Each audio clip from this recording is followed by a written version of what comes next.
May I start, Ankit? Please, sir. Please, sir. Yeah, thank you. Thank you very much, Ankit. As Ankit sir has very rightly said, today is Rakhi Purnima, Raksha Bandhan. So everybody may be in the mood of enjoying meeting brothers or meeting sisters. So all my brothers and sisters, warm, very good afternoon to all of you. I wish happy Raksha Bandhan day. At the outset, I express my sincere thanks to our Honorable Vice Chancellor, our Honorable Pro Vice Chancellor, Honorable Director of our mission, Madan Mohan Malviya Mission, and formerly known as UGC HRDC Center, my friend Ankit sir, and complete technical team of this unit. And let us begin with our interaction. I know it is a quite marathon session of about 3 hours. So we will divide this session into two parts.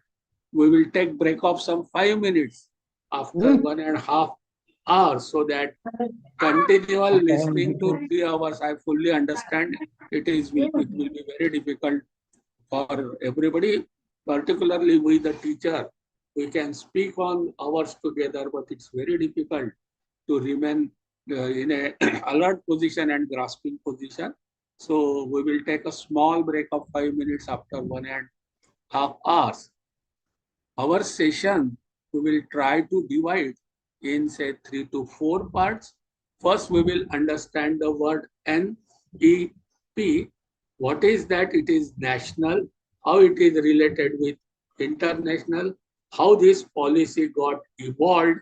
For a few minutes, we will understand this. Why it is necessary to understand? Because once we understand the evolution process and Government of India and our nation's international commitment, then we will appreciate the importance of implementation and getting aligned ourselves with international standard. Second, we will understand some concept of the word E, that is education. So what are various domains expected in this policy as far as education word is concerned. And third is P policy. So this policy has given certain frameworks. In those frameworks, everybody of us have to operate. And through this framework, local institution, local teacher, local education system will be integrated with national and it will get aligned with international standard. So one thing we will have to understand that our freedom is there, but that freedom is to be exercised in the given frameworks. So we will have our discussion on these 4 broad areas. So to begin with, let us discuss just a minute. As I was very initially tried to explain, our discussion will be, first part will be about evolution of this policy. Friends, let us understand that the process of framing or requirement of new policy started immediately after 2 to 3 years of implementation of last policy. Our last policy, education policy, was implemented somewhere in 1985, and in 1987 only the, you can say, progress or journey of NEP 2020 into sense started. What happened in 1987 globally was a signing of Washington Accord by many countries, including India. That Washington Accord necessitated the benchmarking of all degree programs, particularly technical education degree program, at par with international, you can say, whatever attributes were then given to that. So that is how the first step was accreditation, what we call it as National Board of Accreditation, and our first step towards outcome-based education and getting ourselves aligned with international standards started somewhere in 1987. Second major thing happened in 1992 when we as a country adopted liberalization, privatization, and globalization, more importantly, as a policy of our nation. That time, we the education people did not feel that even education comes under that gambit. But education was one of the service sector mentioned in that globalization process. That is how the second change or second event which impacted or catalyzed the process of necessity of new policy was in somewhere 92. Third major global, you can say, event was in somewhere end of this 20th century, 97, 98, when UNO accepted the document called as Our Common Future.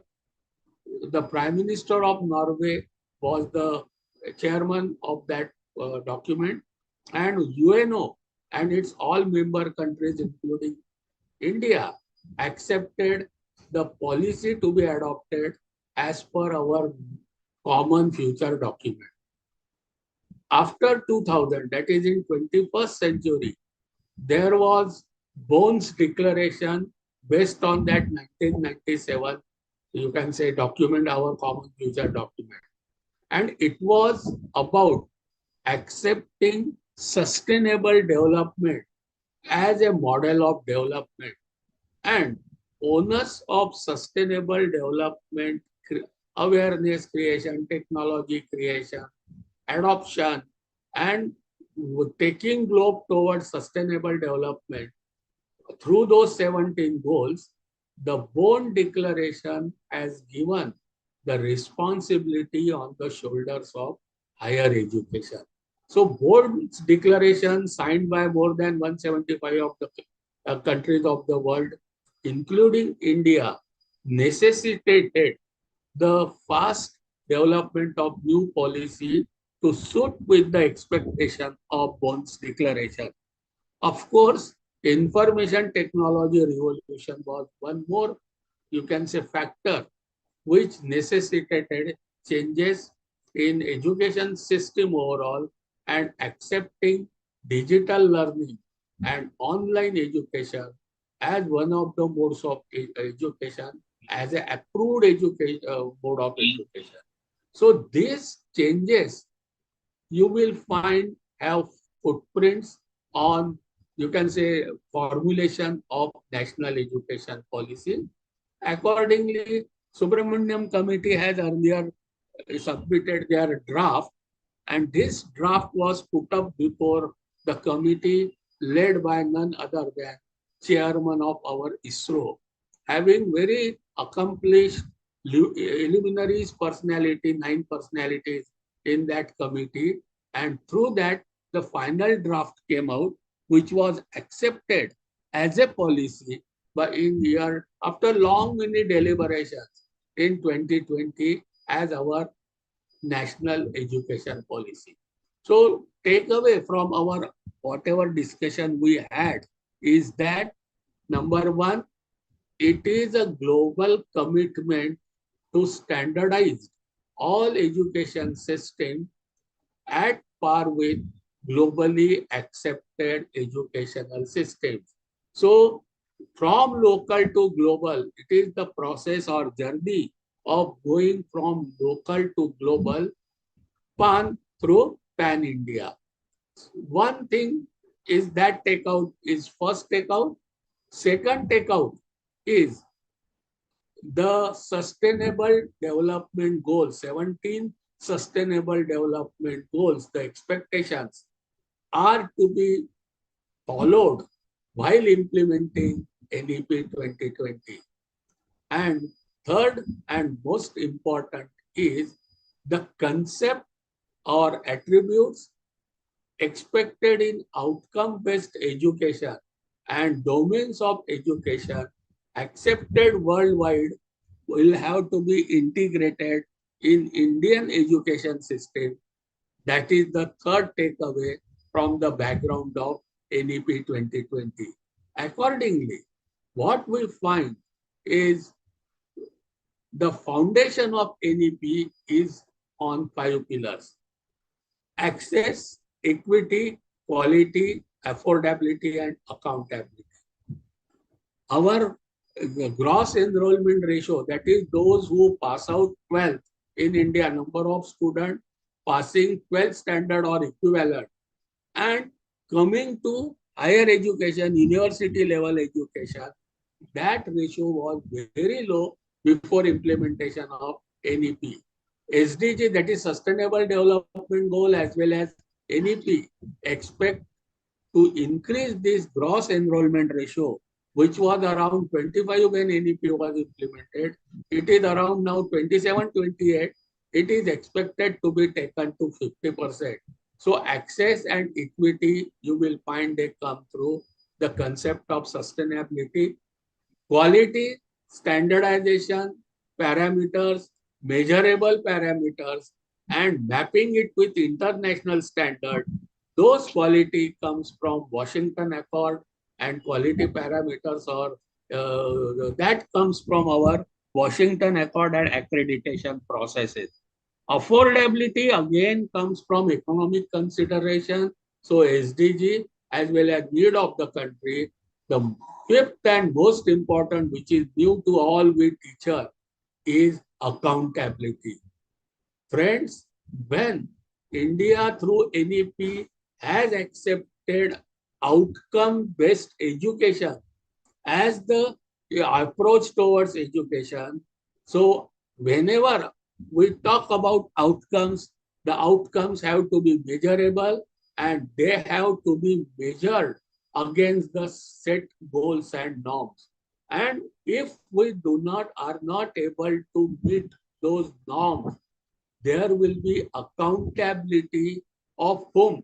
Maybe of you can say relevant statutory bodies, maybe of institution, and it may be even of individual teacher. So something first time, the fifth pillar, we have to keep eye on this fifth pillar, that is we will be accountable for the outcome. Now with this takeaways, that is the foundation of NEP and pillars of NEP, the complete policy document is divided into 4 or 5 parts. It begins with school education and its last chapter is about reforms in regularity system. For our today's discussion, we will be concentrating on part 2, that is higher education. And even amongst these 9-10 chapters of higher education, we will be more concentrating on holistic and multidisciplinary education.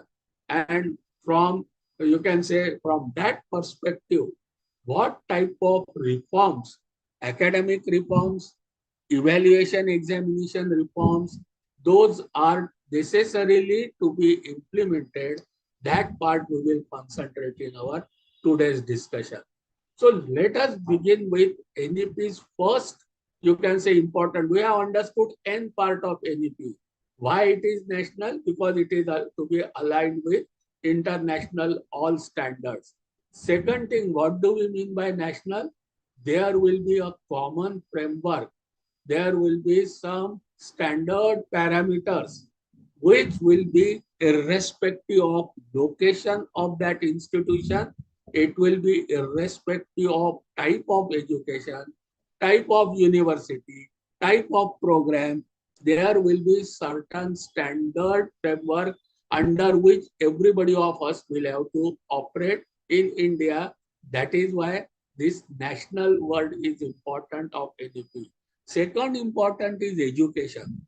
Now, probably this is the first important document wherein the expectation, what is education and what is expected out of education is very clearly given. And we will be accountable to accomplish the aspirations and expectations given in the definition of education. So what does it, in this document we find education being defined? So it is similar to the definition as Swami Vivekananda Swamiji had given, that education is the manifestation of divine perfection which is already within an individual. So in the policy document, we find this definition being given. Other definitions, you can say, of education are aggregate of all processes by which a person develops abilities, attitudes, and behavior of practical values in the society. This is the dictionary meaning. So education integrates complex of knowledge, attitude, and skill. In NEP, education also expect in this form only. If we look at the definition of education from Western thoughts, Socrates has given similar to what Swamiji has given, that is bringing out of ideas of universal validity which are already latent in mind of every man. Plato says it is the capacity, and Aristotle says it is the creation. So overall, if we see, the NEP has taken concept of education as development in three domains. So this thing where everybody of us, we must understand, because henceforth, whenever we say that we are important stakeholders of higher education, it means we will have to develop our student in three domains. That is what is expected in this policy. The first domain is cognitive domain, which is knowledge, or you can say information, for which we are expert already. Second domain is psychomotor domain, training, skilling, doing the things, whatever is in theory. And third is affective domain, values, ethics, behavior. So we have to develop our student in three domains. The first domain is cognitive domain of our education. It deals with about information, understanding, thinking, knowledge, and all of us have been doing excellent work in this domain. We are providing this information, understanding, thinking, and knowledge for years together. But here, as per Bloom's taxonomy, again, complete education will get developed into level-based education. So it is definitely necessary for us to understand these three domains of education, but in each domain, there are levels for each of the domain of this education. So we have to also understand the domain, and depending upon the level for which student is learning from us, to the corresponding to the level, we have to prepare the student for that particular domain. Say in case of cognitive domain, the levels of this domain are: lowest is remembering. So you will find this is more relevant for school education. Remember friends, NEP covers all age group from 2.5 years child till PhD. It covers complete spectrum of pre-primary education to research education, and it is converted into age-wise expectations are given. And for our higher education, the level begins above 4. So our first year is level 4.5. We will understand those levels in detail. Just I am mentioning here, and depending upon the level, we have to concentrate whether level of cognitive domain matches with school level or college level. So amongst these levels of cognitive domain, lowest is remembering, that is simply recalling whatever is previously learned. So it is more on memorizing, smruti. So it is the things which are fast.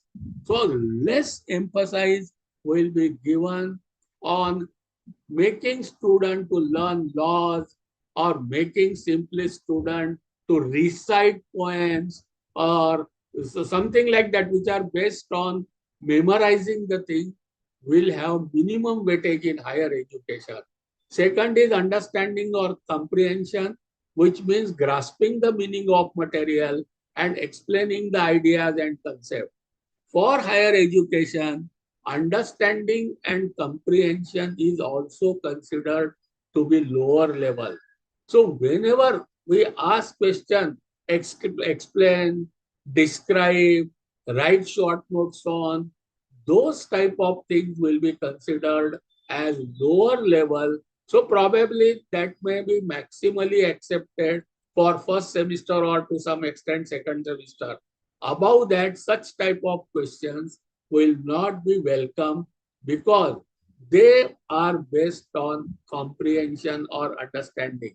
Is it not necessary to have comprehension? Yes, it is necessary. But for higher level, it is not sufficient.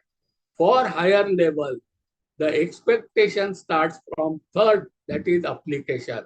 Using the learning in new and concrete situation is middle level of expectation in case of our higher education system. More emphasis has to be on analysis, evaluation, and synthesis. So when we teach, when students learn, when we assess, when we evaluate, or when we examine, we have to ensure that attributes related to application, analysis, evaluation, and synthesis in of cognitive domain will be given more importance than remembering and comprehension. The second domain of education or cognitive domain, first domain, will have two types of knowledge. One will be descriptive knowledge. Say, for example, giving the theories such as Earth revolves around the sun. So this type of knowledge is termed as descriptive knowledge. And here, the large part of understanding of the world is through this form of knowledge. So this form of knowledge is expressed through theories, concepts, principles. It will be considered as first year level, more of first year level, lower level knowledge. More is ability to reason why these facts are true. That is what the emphasis will have to be given when we impart descriptive knowledge. Second part is procedural knowledge, that is knowing how. For example, how to communicate, how to think critically. So this part will have more weightage in case of cognitive or knowledge domain. So this is how remembering will be lowest and creating new knowledge, new ideas, new ways of doing the things is what is the expected in case of higher education in NEP. Second domain of education will be doing skills. Doing skills is given equal important as you can say knowledge and information domain. Here, earlier we were mainly operating in knowledge domain. We as a teacher, we have to understand that equal weightage will have to be given in second domain, psychomotor domain, that is training, doing the thing by hand or skilling the student. Again, it has got 7 levels or 7 stages. Perception is lowest and organization is highest. So in our higher education system, even in training, doing or skilling, our emphasis will not be on perception, setting. Our minimum stage will begin with guided response and it should end by the time the final year comes. It should come to adoption or organization, that is creating new patterns for the specific situation. This is what is expected in psychomotor domain. The psychomotor domain or skill domain has got again two, you can say, fundamental things we should understand. First is capacity, which is also skill.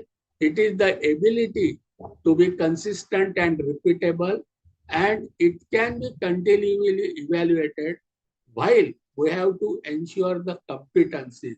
Competencies are learning achievement that is observable or can be assessed systematically.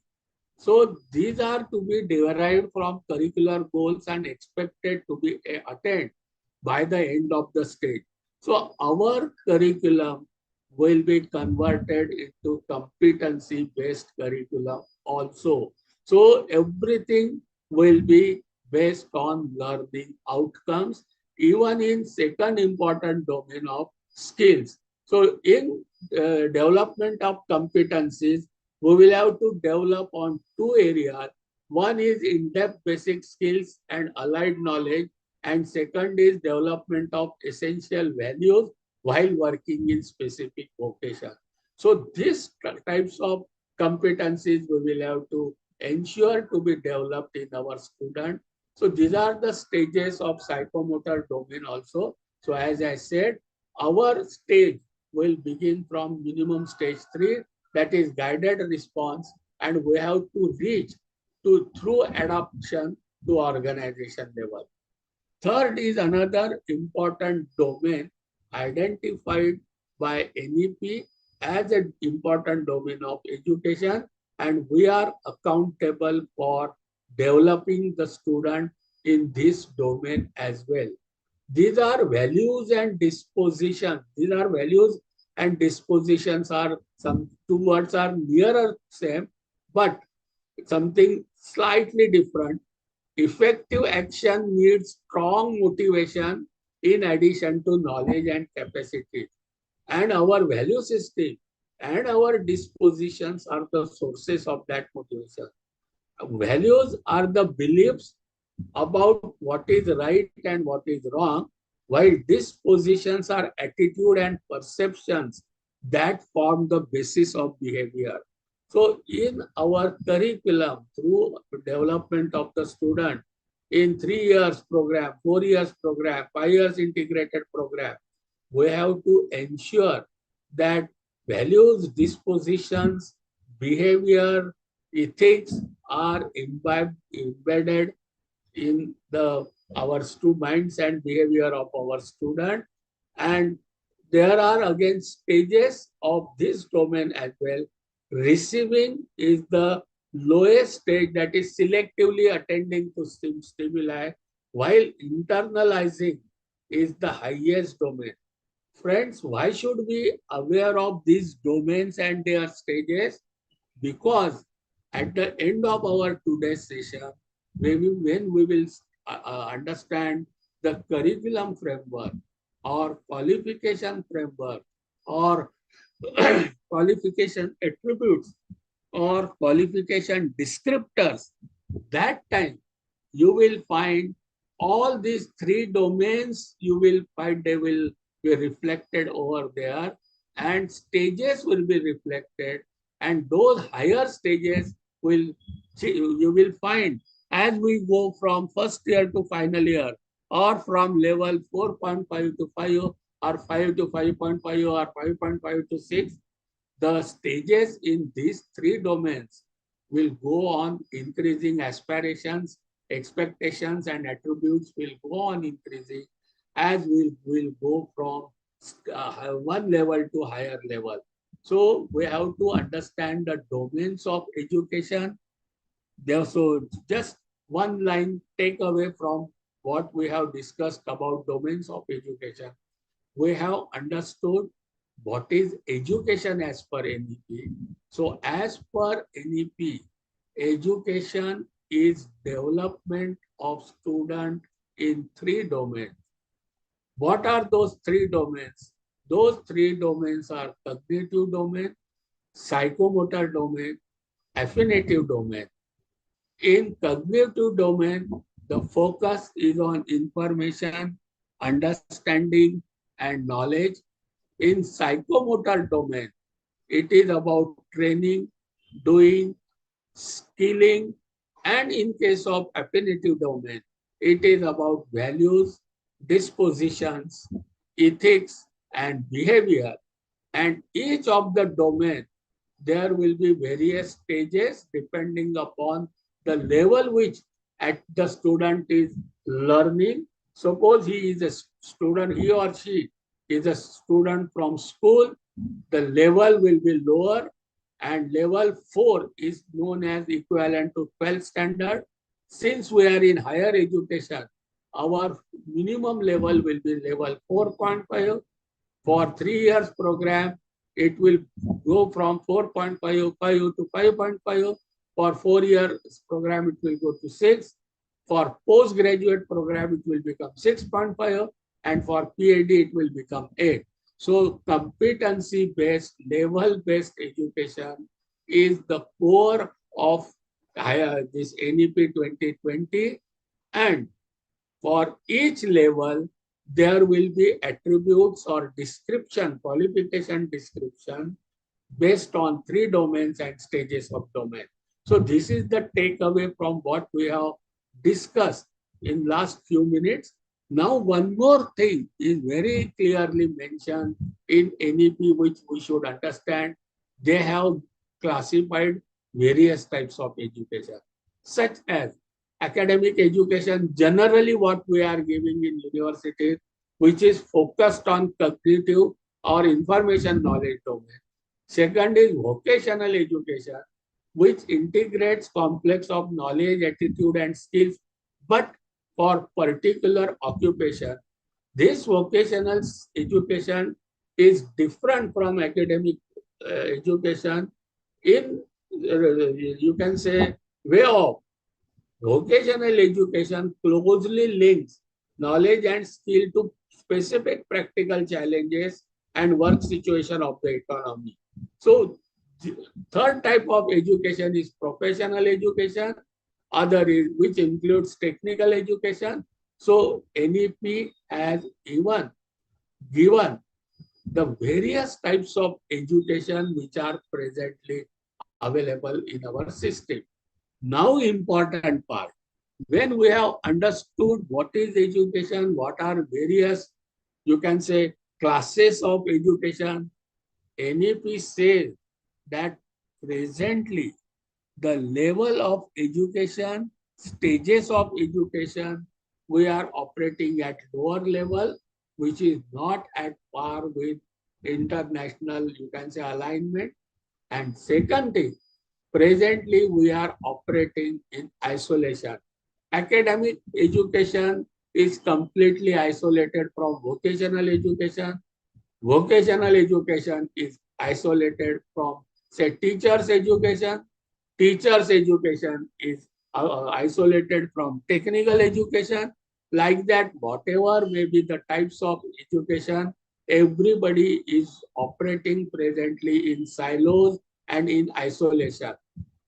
The first and foremost requirement of NEP implementation is breaking of these barriers.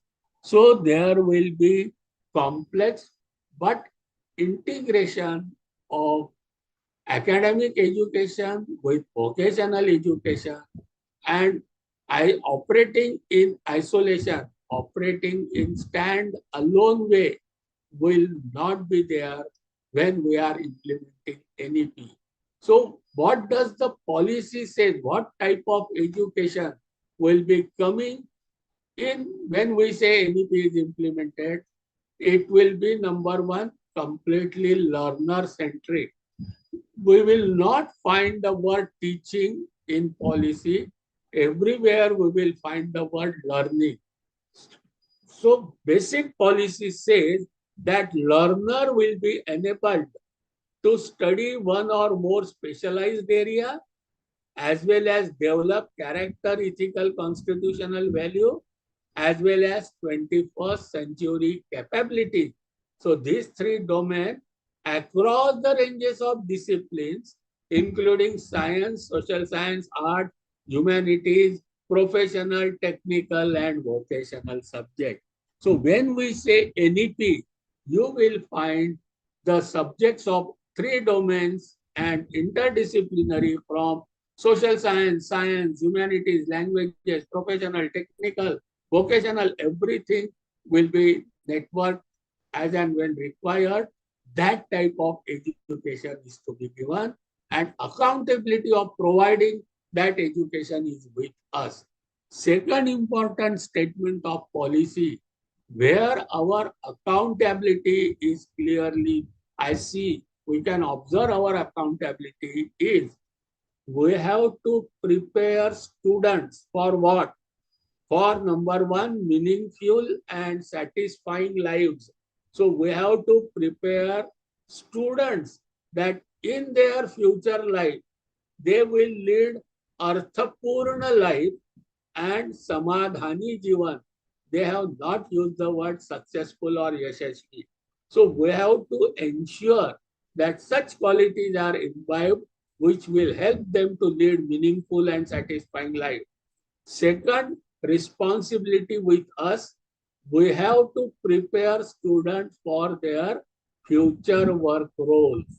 So when they are in college or institution, we have to understand after learning with us and getting qualification through our institute, what are the various work roles the student will be going. And for their future work roles, we have to prepare when they are in college itself. What does it mean? If the tomorrow they are not able to fit in future job roles, we will be accountable. So we have to keep eye on changing economic scenario, and according to the change and demand of market, we have to prepare our student when they are very much in college. This is what is the second expectation of NEP. And third, we have to prepare to enable them for economic independence. So from these three perspective outcomes, we have to impart the education. So curriculum has to be so designed, teaching, learning has to be so happened, and assessment, evaluation, and examination should ensure these three things. This is what is the foundation of NEP policy. This policy clearly states the purpose of our education system will be to develop good human beings capable of rational thoughts and action, possessing compassion and empathy, courage and resilience, scientific temperament and creative imagination, ethical grounds, values, producing engaged, productive, contributing citizens for building equitable, inclusive, plural society as envisaged in our constitution. This is the responsibility given to us through this policy document. Its aim will not be only cognitive development, but building character, creating holistic, well-rounded individual equipped with 21st century.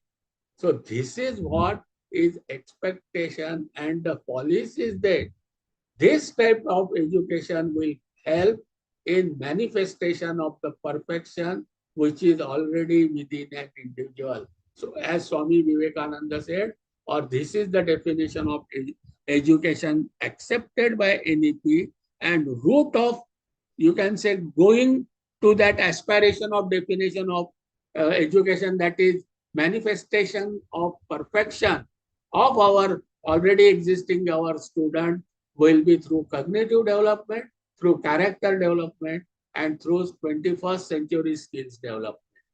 And as now, when we have understood the policy has stated clear-cut objectives and vision. As we know, that first pillar was access and equity, and it was based on sustainable development goals. So vision of NEP says at least 50% of the learner will have exposure to vocational education. So what does it mean? When we will design our curriculum or when we will impart the curriculum, we have to ensure that vocational education is integral part of our education, higher education. Then vocational capacities will go hand in hand with academic capacity. This is how the integration of skills with academics is envisioned in NEP policy. And the reforms on which further our discussion will be based is mentioned in NEP. The first and foremost is to overcome the social status hierarchy.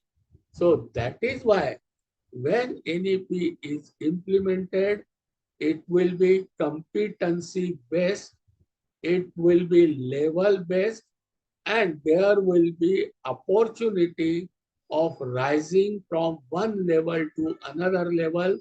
That is why multi-entry, multi-exit type of education will come.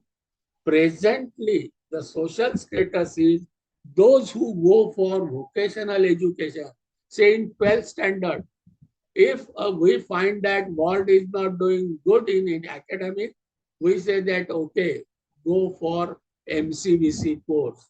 MCVC courses are looked down over science, arts and commerce courses.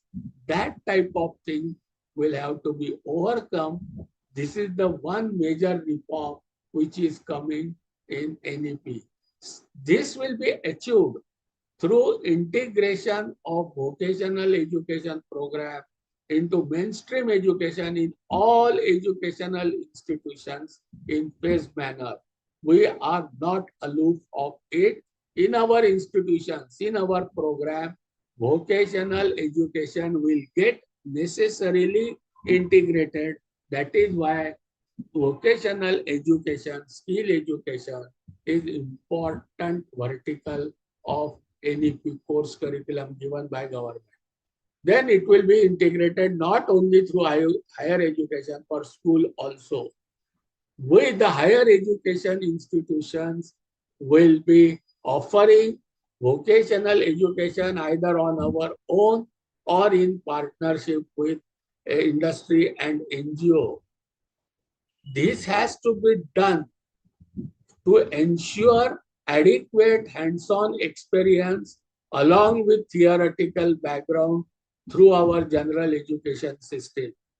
This vocational education will also be offered through open digital learning mode.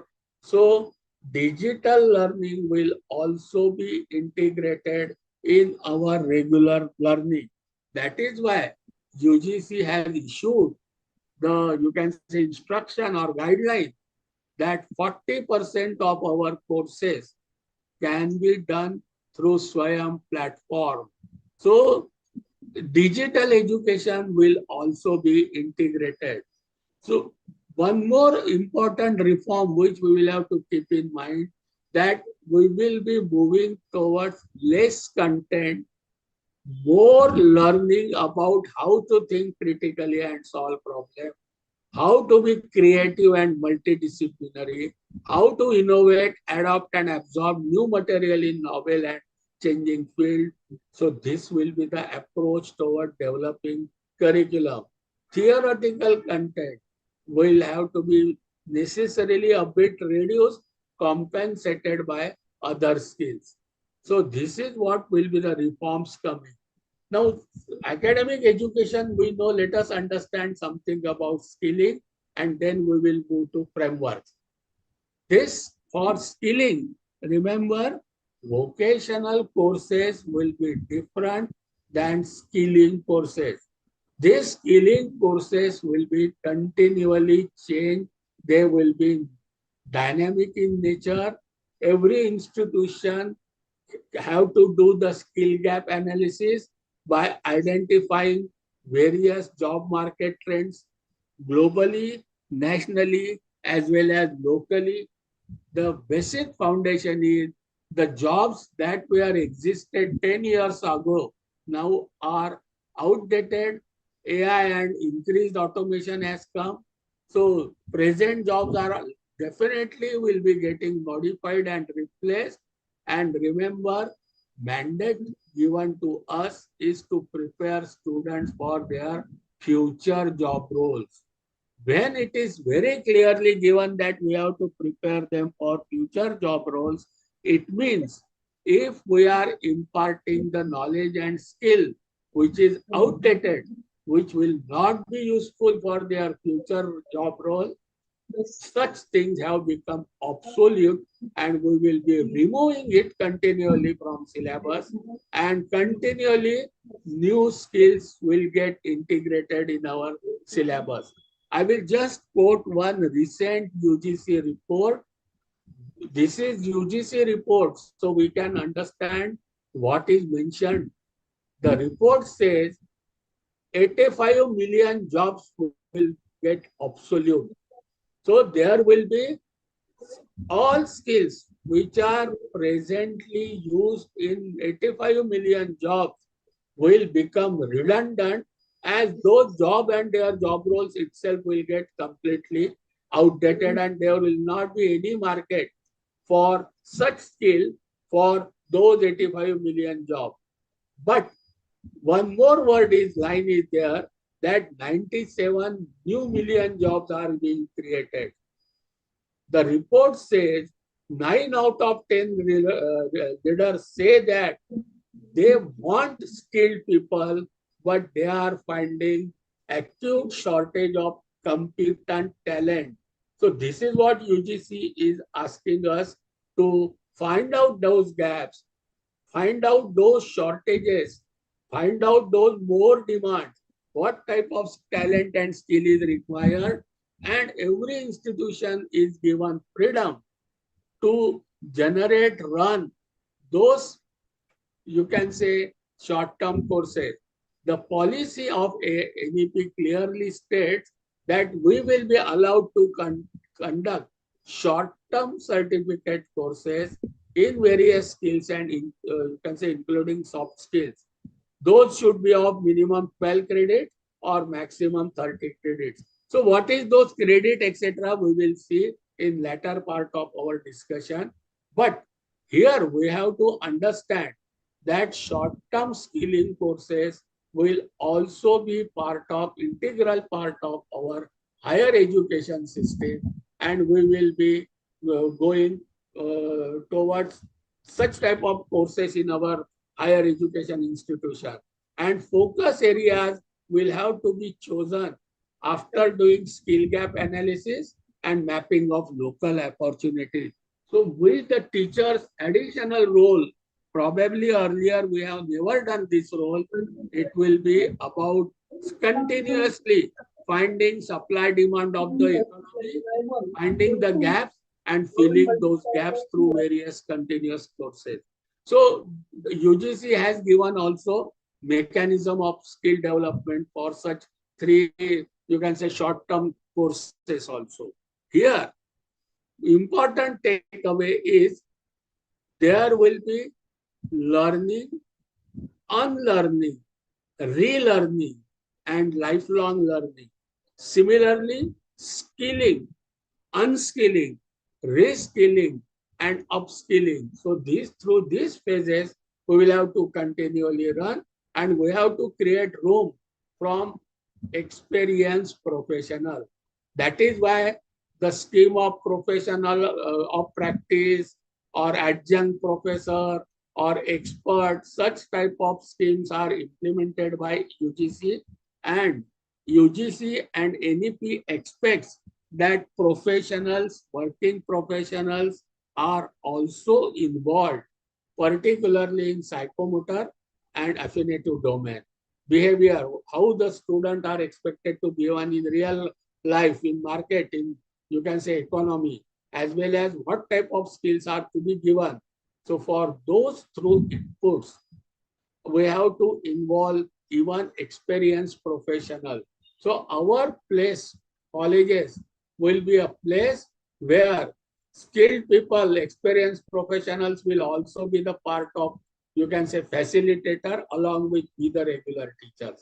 Now, after understanding this foundation, let me take a quick review so that now we will be discussing real important part of implementation of NEP.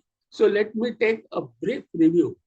We have understood how NEP got evolved right from 1987 to 2014 when final draft document came.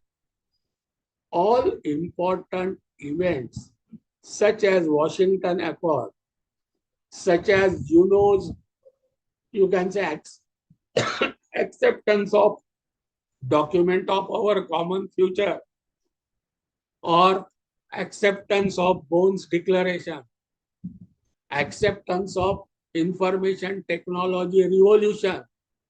Through time to time, such stages had come since 1987 to 2014, and taking all these things into one, you can say, mind, the policy of NEP 2020 got evolved.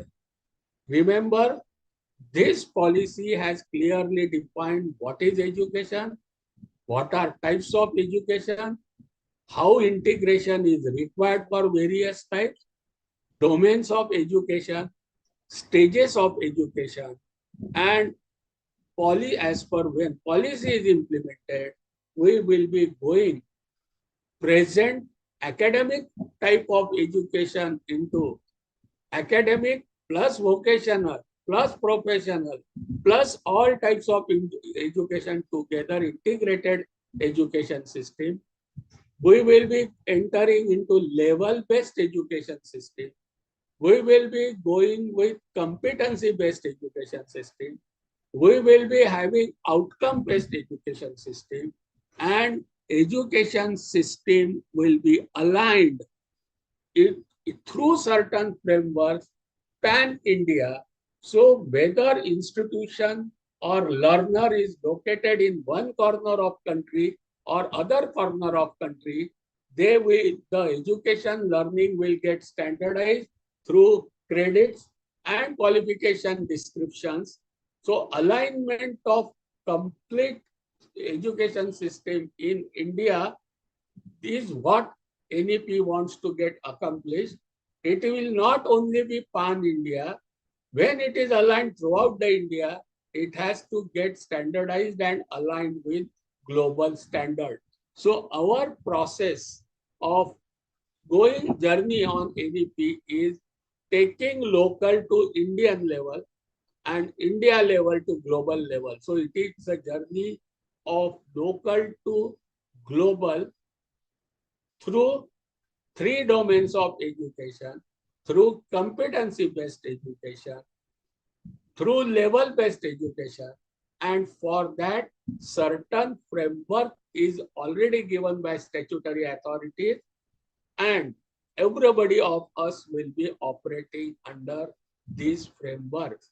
So it is necessary, whether we are a teacher, whether we are a board of studies member, whether we are member of faculty, academic council, management council, or member of management of institution, or simply a plain teacher, everybody will have to understand these frameworks, because our freedom is governed under these frameworks. So this is the takeaway from our earlier discussion of 1 hour.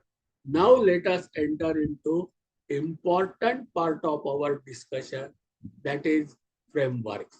So along with, there are many things, but we will be concentrating in remaining 2 hours only on credit framework, qualification framework, and outcome-based curriculum framework. So friends, we will be governed, or everybody of us have to get fitted into 3 framework. First is credit framework. Second is qualification framework, which talks about what are qualifications, what are qualification levels, and for each level, what are the descriptors of qualification of that level, that everybody of us will try to understand.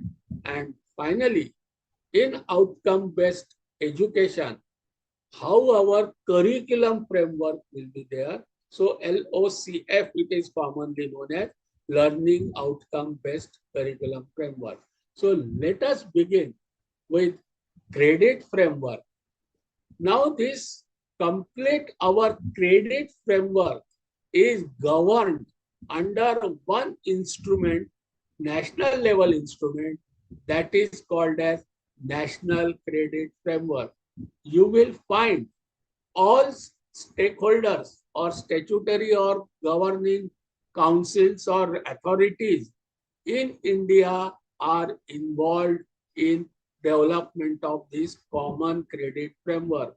You will find UGC, you will find AICT, you will find NCRT, you will find Pharmacy Council, you everybody, whomsoever are statute except law and medical, because presently they have been kept away from complete implementation. So except law or you can say medical education, you will find all statutory bodies, teachers, education, everybody, they have come together, and this document, what is known as National Credit Framework, is come out, and everybody of will be governed as far as credit distribution is considered through this framework only. So it is necessary for all of us to understand what this credit framework is. So fundamental principle of this framework is that credits are the function of achieving the desired learning outcomes. Friends, let us understand learning outcomes have to be measured, not teaching outcome. So I have taken 15 classes has no meaning if student has understood the work equivalent to 15 hours. We have got 60 hours generally for one subject. Teacher may say that I have taught 60 plus hours, but the policy says teaching 60 plus hours may be redundant if learning outcomes, expected learning outcomes of 60 hours do not meet. Learning can be through you, a teacher, or through online, or through self-learning mode, or through experiential learning. Mode of learning is not important. Outcome, desired outcome out of that learning is important. So this is the fundamental change, reform in our earlier system and this system. And it will be for course or training determined after successful assessment. So what are the three critical words? First is learning outcome. Second is let it be training or course. But third is assessment. So credit will be awarded only if assessment has taken place. So these three conditions are necessary, that learning outcome, and it has to be determined by assessment by competent authority, then only credits can be given. This is the fundamental premise of credit framework. What are the general dimensions of this credit framework? That what are the components or dimensions of learning through which credits can be earned? It can be earned through academic education. It can be earned by undergoing vocational education, training, skill program, or it can be even earned through experiential learning, proficiency or professional level. Friends, even student can earn through experientially learning. So student is participating in sports, student is participating in cultural program, student is participating in some exhibition. So wherever student is participating, he is learning, and every learning is creditized through this framework. This is the important part of credit. You can say from where. So number one, we have understood what are credits, and second thing, from where credits can be earned. Now third is how credits, means how many learning hours means credit. So there is very clear description, and this is at par with international standard.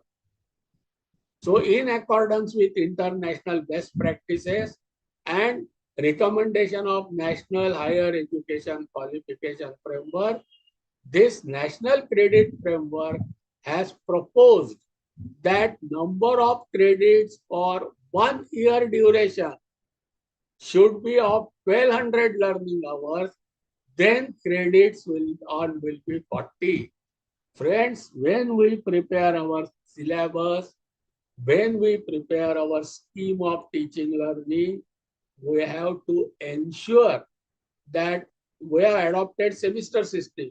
So what the meaning of one semester was earlier 90 teaching days.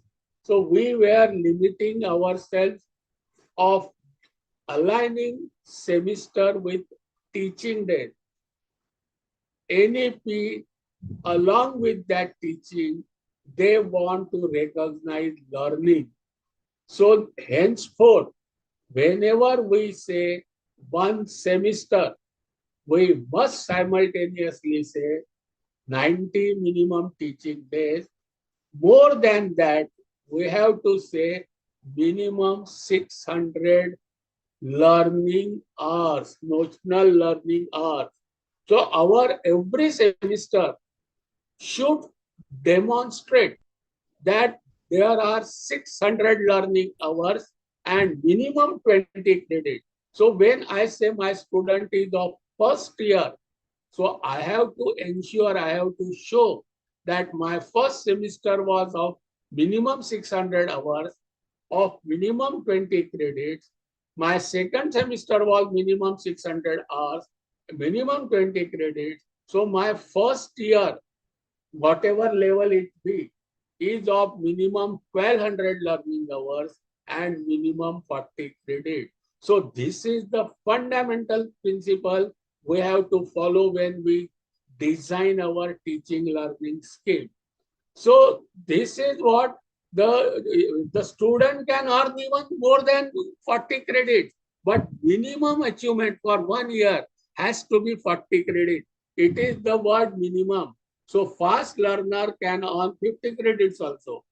But unless the student earn 40 credits, means unless we are able to demonstrate that student had undergone 1200 learning hours, we cannot award 40 credits.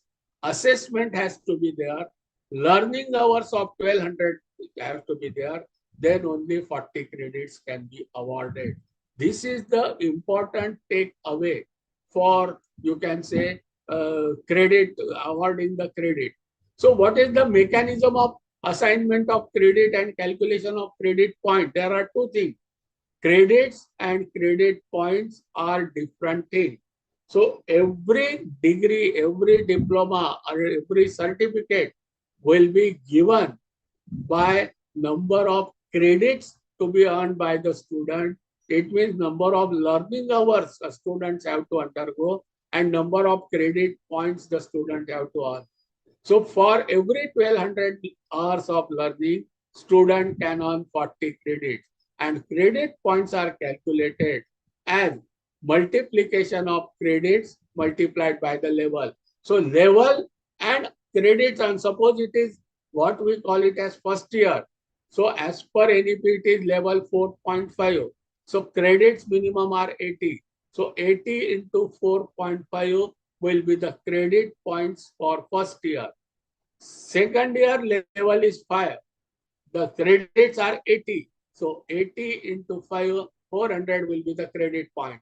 Like that, every qualification will necessarily have to show the credits earned and credit points earned by the student. Remember, whether student passes in with 40% mark or 90% mark, both the student will get same credit or credit point. Grade will be different, but credit earns and credit points earns will remain same. Whosoever clears the course will get the same credit and same credit point. Say for example, for undergraduate, what we generally called as first year, henceforth will be called as level 4.5. And if the student wishes to go out of this program, which is known as multi-entry, multi-exit, a undergraduate certificate will be given. But to earn, to get certificate, a student must demonstrate learning hours of 1200, earning of credit minimum 40, then that student will be awarded with undergraduate certificate and credit points will be 180, 40 into 4.5. This is how the level, credit and credit points are awarded in National Credit Framework. To summarize, our every semester, we should be able to demonstrate minimum learning hours of 600. Presently, we talk about teaching days, but henceforth we will be talking about learning hours instead of teaching days. Suppose there are minimum 15 weeks, UGC also expect there will be minimum 15 weeks in a semester.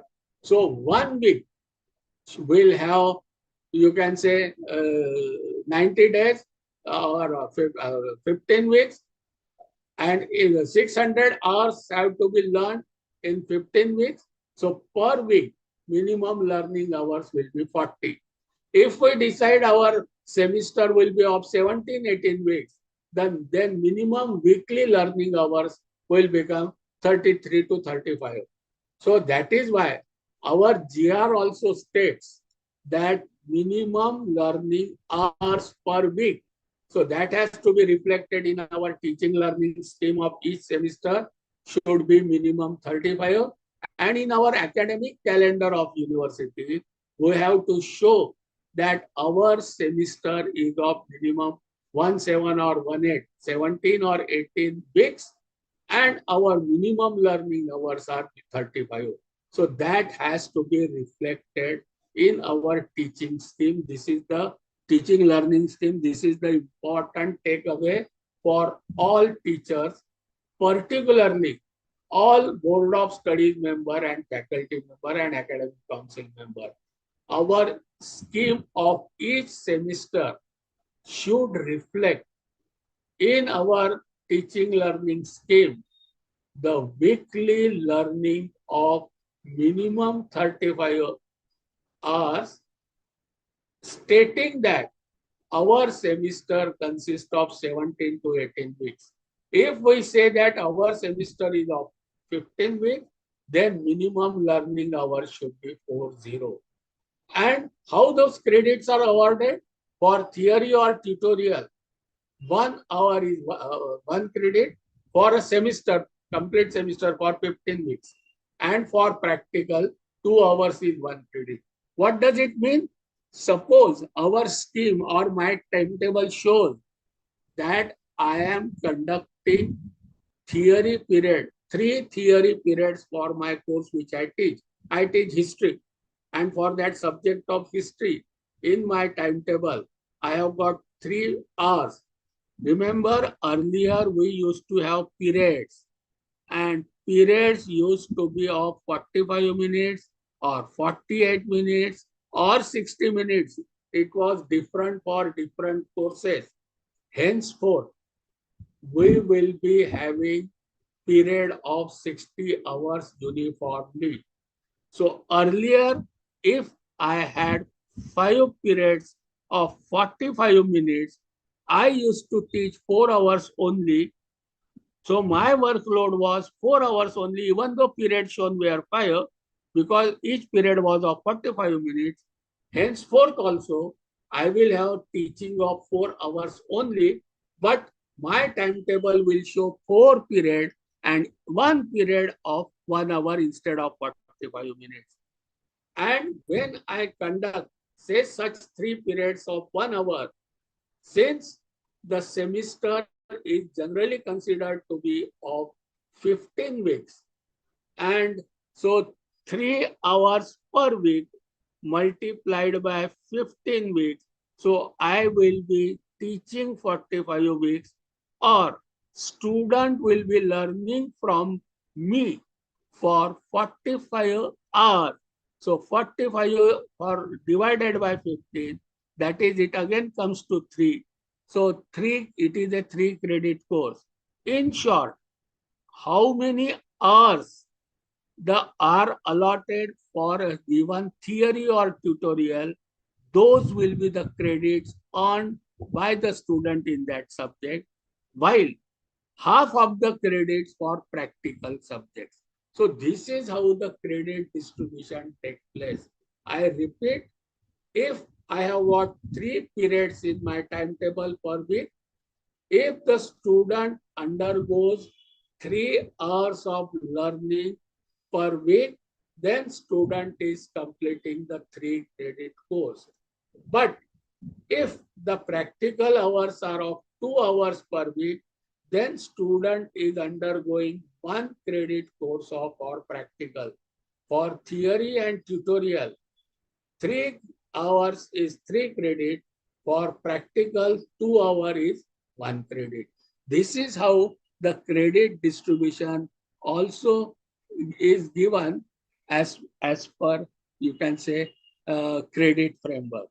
Now for 5 minutes, we will stop for question answer. Then we will have a break for 5 minutes. And so 1.5 hours we will be completing of our session, first session. Then after 5 or 7 minutes of break, we will go for second session, which will also have 1.5 hours. Therein, we will try to understand other 2 frameworks, qualification framework and curriculum framework. I will just take away fast forward sort of a thing, whatever we have discussed, so that if anybody is having question, I am just refreshing. I am ready to answer any query on first part.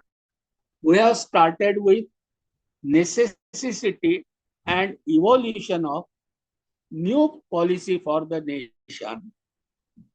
How National Education Policy 2020 got evolved. It had number of international happenings, and all those footprints are reflected and necessitated to be included in new policy. Those were mainly Washington Accord, which was standardization, benchmarking, outcome, measurable outcome, attributes for any course of any level, graduate, postgraduate, PhD, certificate, diploma, and those attributes attainment through measurable, you can say, attributes was necessary to be included. So we have to go towards outcome-based education as to comply with international standard and to align our education with international standard. So that was one of the necessities for new policy. All of us will agree we have to go towards OBE. So a change in policy was necessary.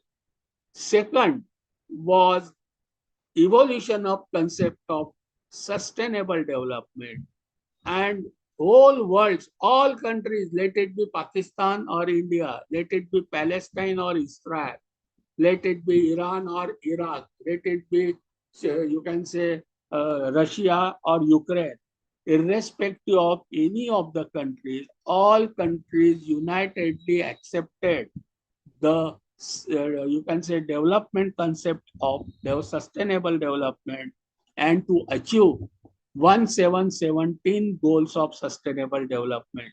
And onus of that is given on the shoulder of education in general and higher education in particular. So realign our education towards sustainability was second condition. You and me, all of us will agree, yes, it was necessary and there is no way we can go back. Third necessity was, you can say, expanding our education from only one academic and silo-based system into 3 domains, skilling and behavior being included in academic, and level-based and stage-based and competency-based. So you can say accepting the domains, levels, and stages.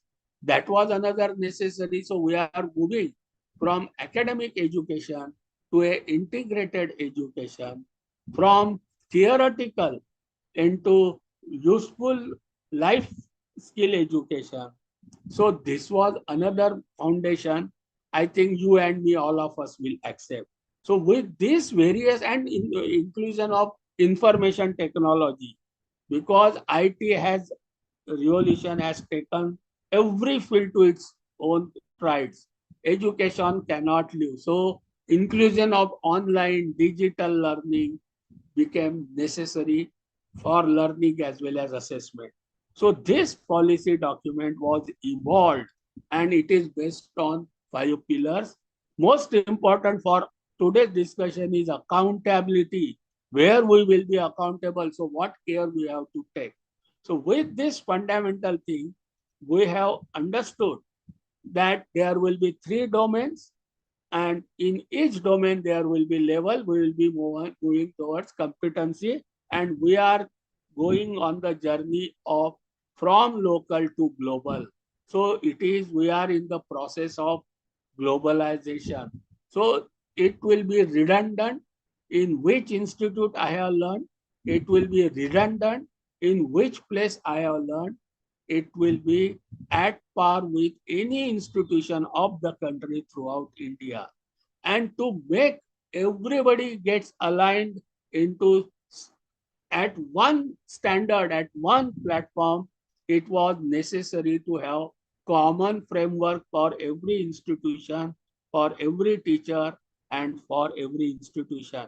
So we have started discussing that common framework.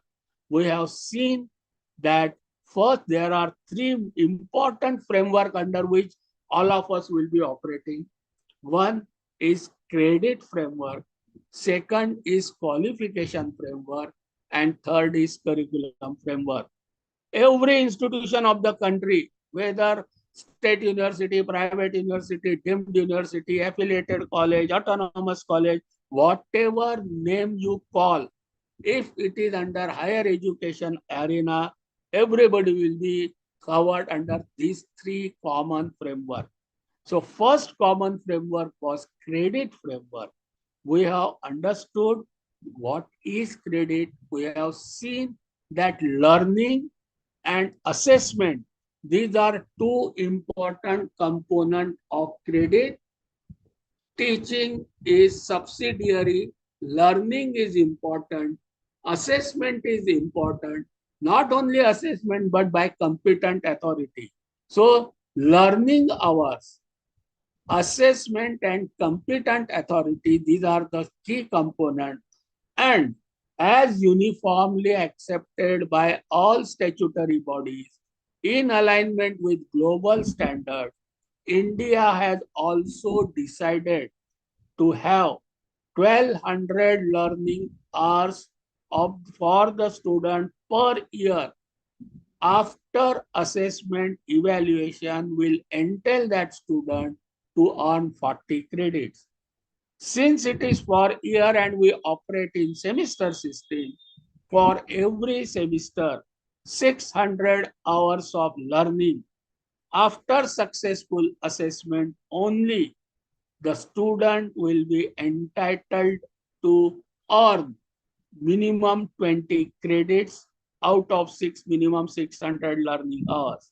The takeaway is that our syllabi, our scheme of teaching learning must ensure minimum 600 learning hours and minimum 20 credits per semester. Then only our system will be get aligned with national system. Presently, there is no mechanism to check everything nationally, but at state level, there are committees who will check the following of this framework by every university deemed or this or autonomous. But everybody of us should understand that we have to ensure 600 learning hours for the student and minimum earning of 40 credits. Higher learning and higher credits are permitted. Learning hours include all types of learning, including assessment hours, evaluation hours, field visit hours, internal examination hours, including gathering, sports. So wherever learning takes place, those are accounted for.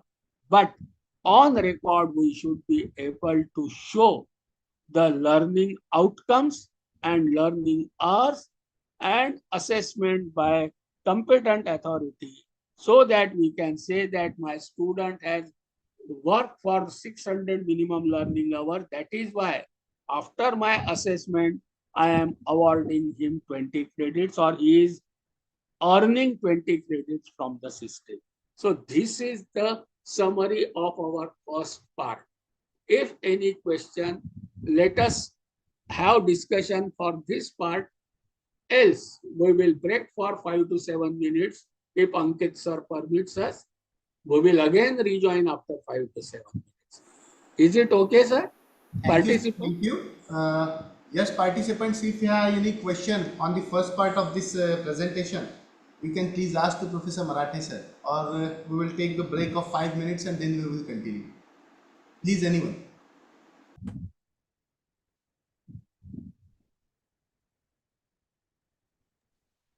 Okay, thank you, sir. Thank you. So, we will be meeting after 5 minutes? Okay. Yeah.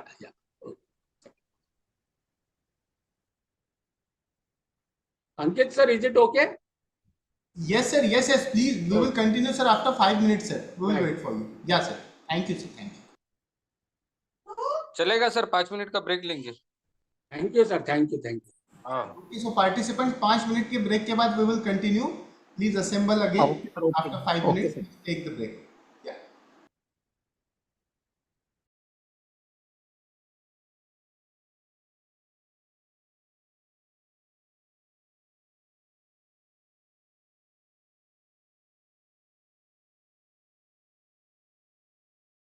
Sir, do we need to leave the meeting? No, ma'am, it is not. If you want to leave, you can rejoin after 5 minutes, or you can stay. नहीं तो फिर रहने दीजिए sir, कुछ हाँ, leave ma'am. नहीं हो जाते. We'll Yes, yes, continue yes. it. हाँ, ma'am, you can stay. Okay. Yeah. Okay, sir. Okay, sir. Okay, sir.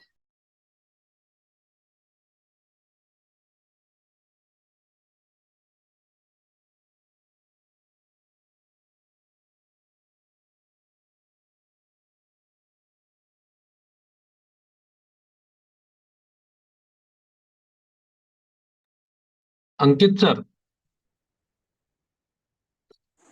Yes, sir.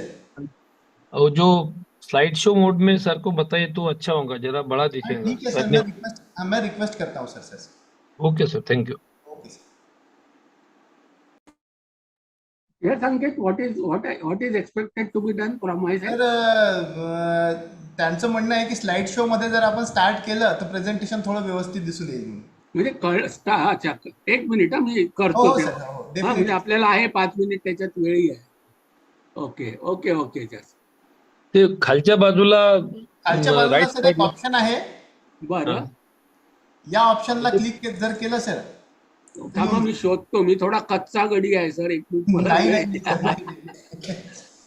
तुमच्या माऊसच्या अगदी खाली सर त्याच्या बाजूचं हे हा त्याच्या बाजूचं सर. हे हा सर, बस जस्ट क्लिक करा सर. अच्छा, is it okay? Yes sir, yes. Okay. Thank you. Very good.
Should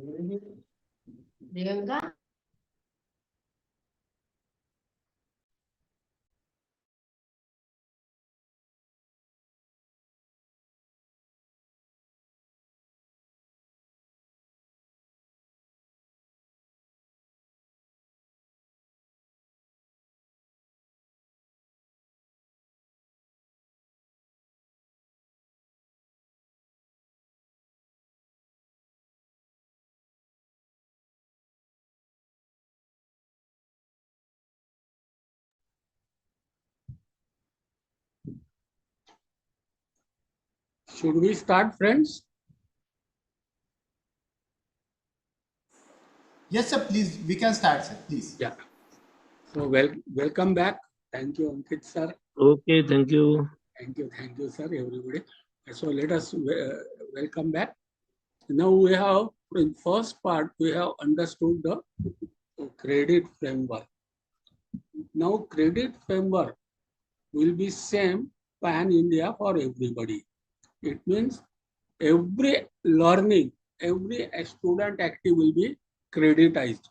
If student takes part in some project competition, seminar competition or anything, that will get creditized, and according to assigned credit, a student will earn credits from regular academic activities, through skilling training, through any program which is like soft skill training, behavioral training. So any learning, experiential learning, field project, visiting to industry or any organization. So all internship, all learning or experiences will entail the students to earn the credit, and we in our BOS, in our faculty, academic council and college, we have to design the mechanism of awarding the credits for each of the learning from the student. So that is what we have understood in our first part. Now, second part, we will be governed under qualification framework as well. So let us understand the concept of qualification framework and what is that we exactly as a teacher, as an institute, as a university, as BOS or faculty or academic council have to do when we say that we are under NEP compliant qualification framework. So every time I will show you the document wherein all these things are very clearly given, so that individually also we can go and learn the things from there. So from concept to implementation, when we see, you will find that this concept has come from global concept, well accepted norms and practices throughout the globe, and according to that, we will be aligning ourselves first from local to nation and from nation to globe. So this is what our qualifications will also get aligned. Now, the document starts from explaining, defining the term qualification. From that to complete national framework, it is very nicely explained. Very fastly, let us go through important part of that framework document. The qualification is something which is successfully completed of the prescribed program or training program offered by education. This is our conventional definition. There's some certification. If we are doing this FDP, Madan Mohan Malviya Teachers Training Center will issue you certain certificate. So that certificate we will say that it is qualification. This is what is our general perspective. Now here, the document also talks in that way also, but there are key additions to those that we will try to understand. Number one, they are the formal awards such as certificate, diploma, bachelor degree, master degree, doctoral degree. So those will remain as qualification. even after NEP, it has to be awarded by competent authority. What does it mean? Suppose there are certain shops who offer certain courses and they issue the certificate. If competent authority has recognized them as authority to award the certificate, then only those certificates will be considered as valid even in economic field. So at getting certain certificates and from say some you can say shop or some training institute, but it's learning from anywhere is allowed. But after assessment, getting certificate has to be through certain competent authority. Second thing, that certification assessment should be based on demonstration of attainment of expected learning outcome. What does it mean? For any program, the expected learning outcome should be very well defined. Maybe any class, any degree, any certificate, any you can say NSS, NPA, any social work, anything. Expected learning outcome will have to be defined. Third, successful completion of duration of program. So what is necessary? Duration should be there. Expected learning outcome has to be there. Its assessment is required, and that assessment has to be from competent authority. If those things are completed, then depending upon the level and credit earns, the qualifications will be given to the learner. So this is the concept of qualification.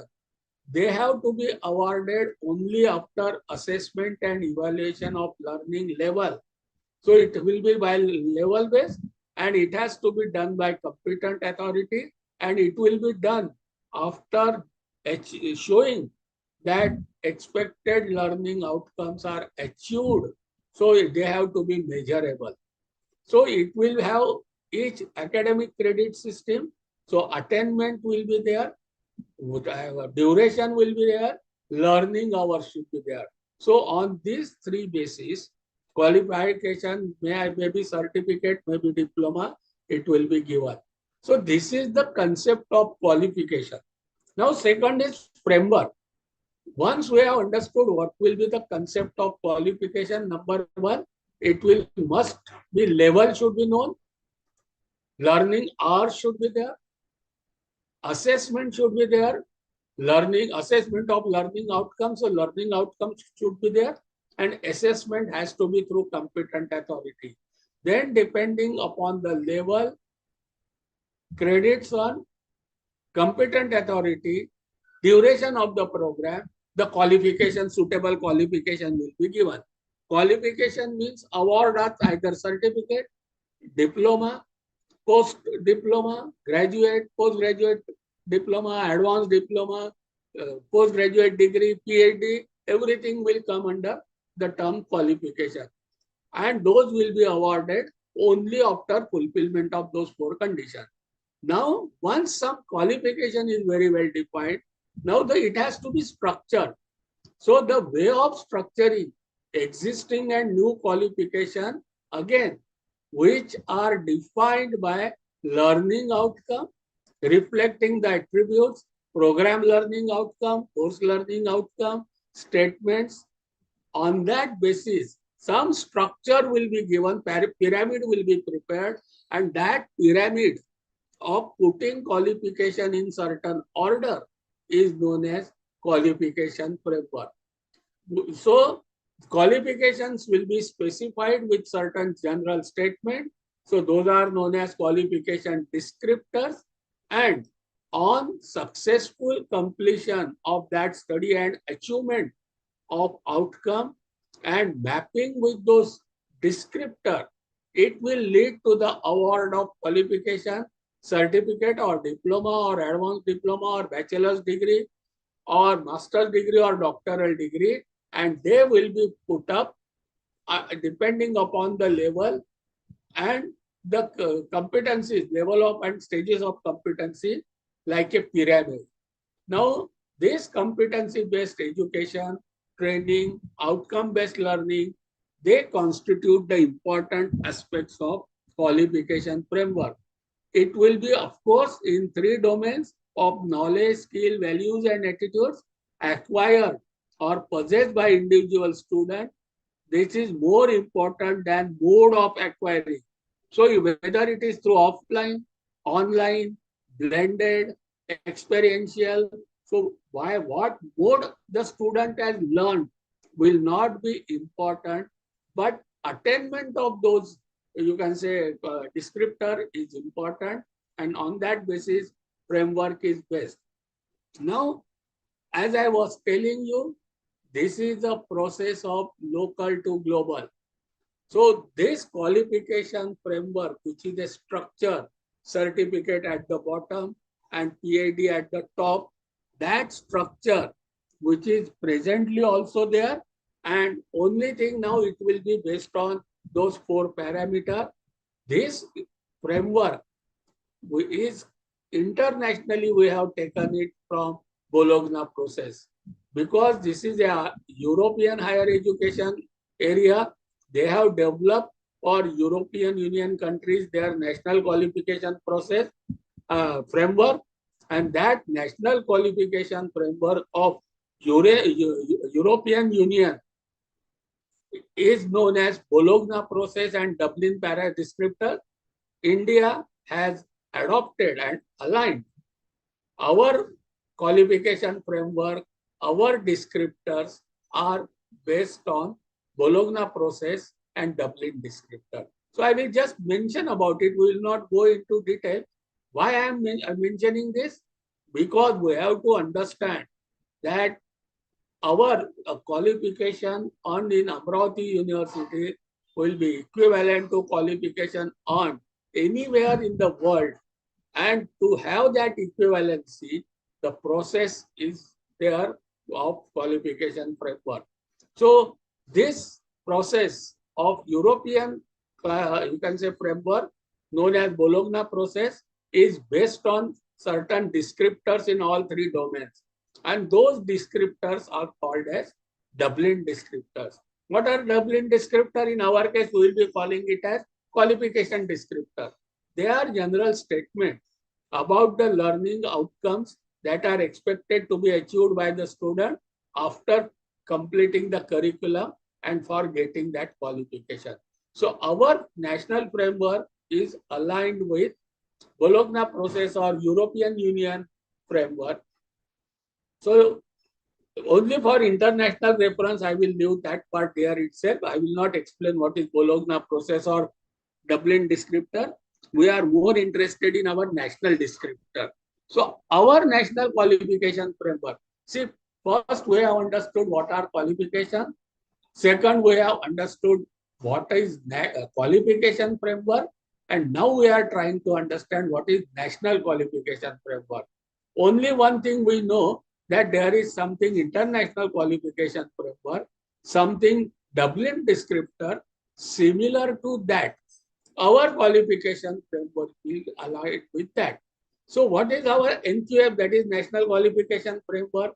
It is the instrument for classification of qualifications according to a set of criteria for a specified levels of learning achieved, which would integrate and coordinate qualifications from each education and training center into a single comprehensive qualification framework.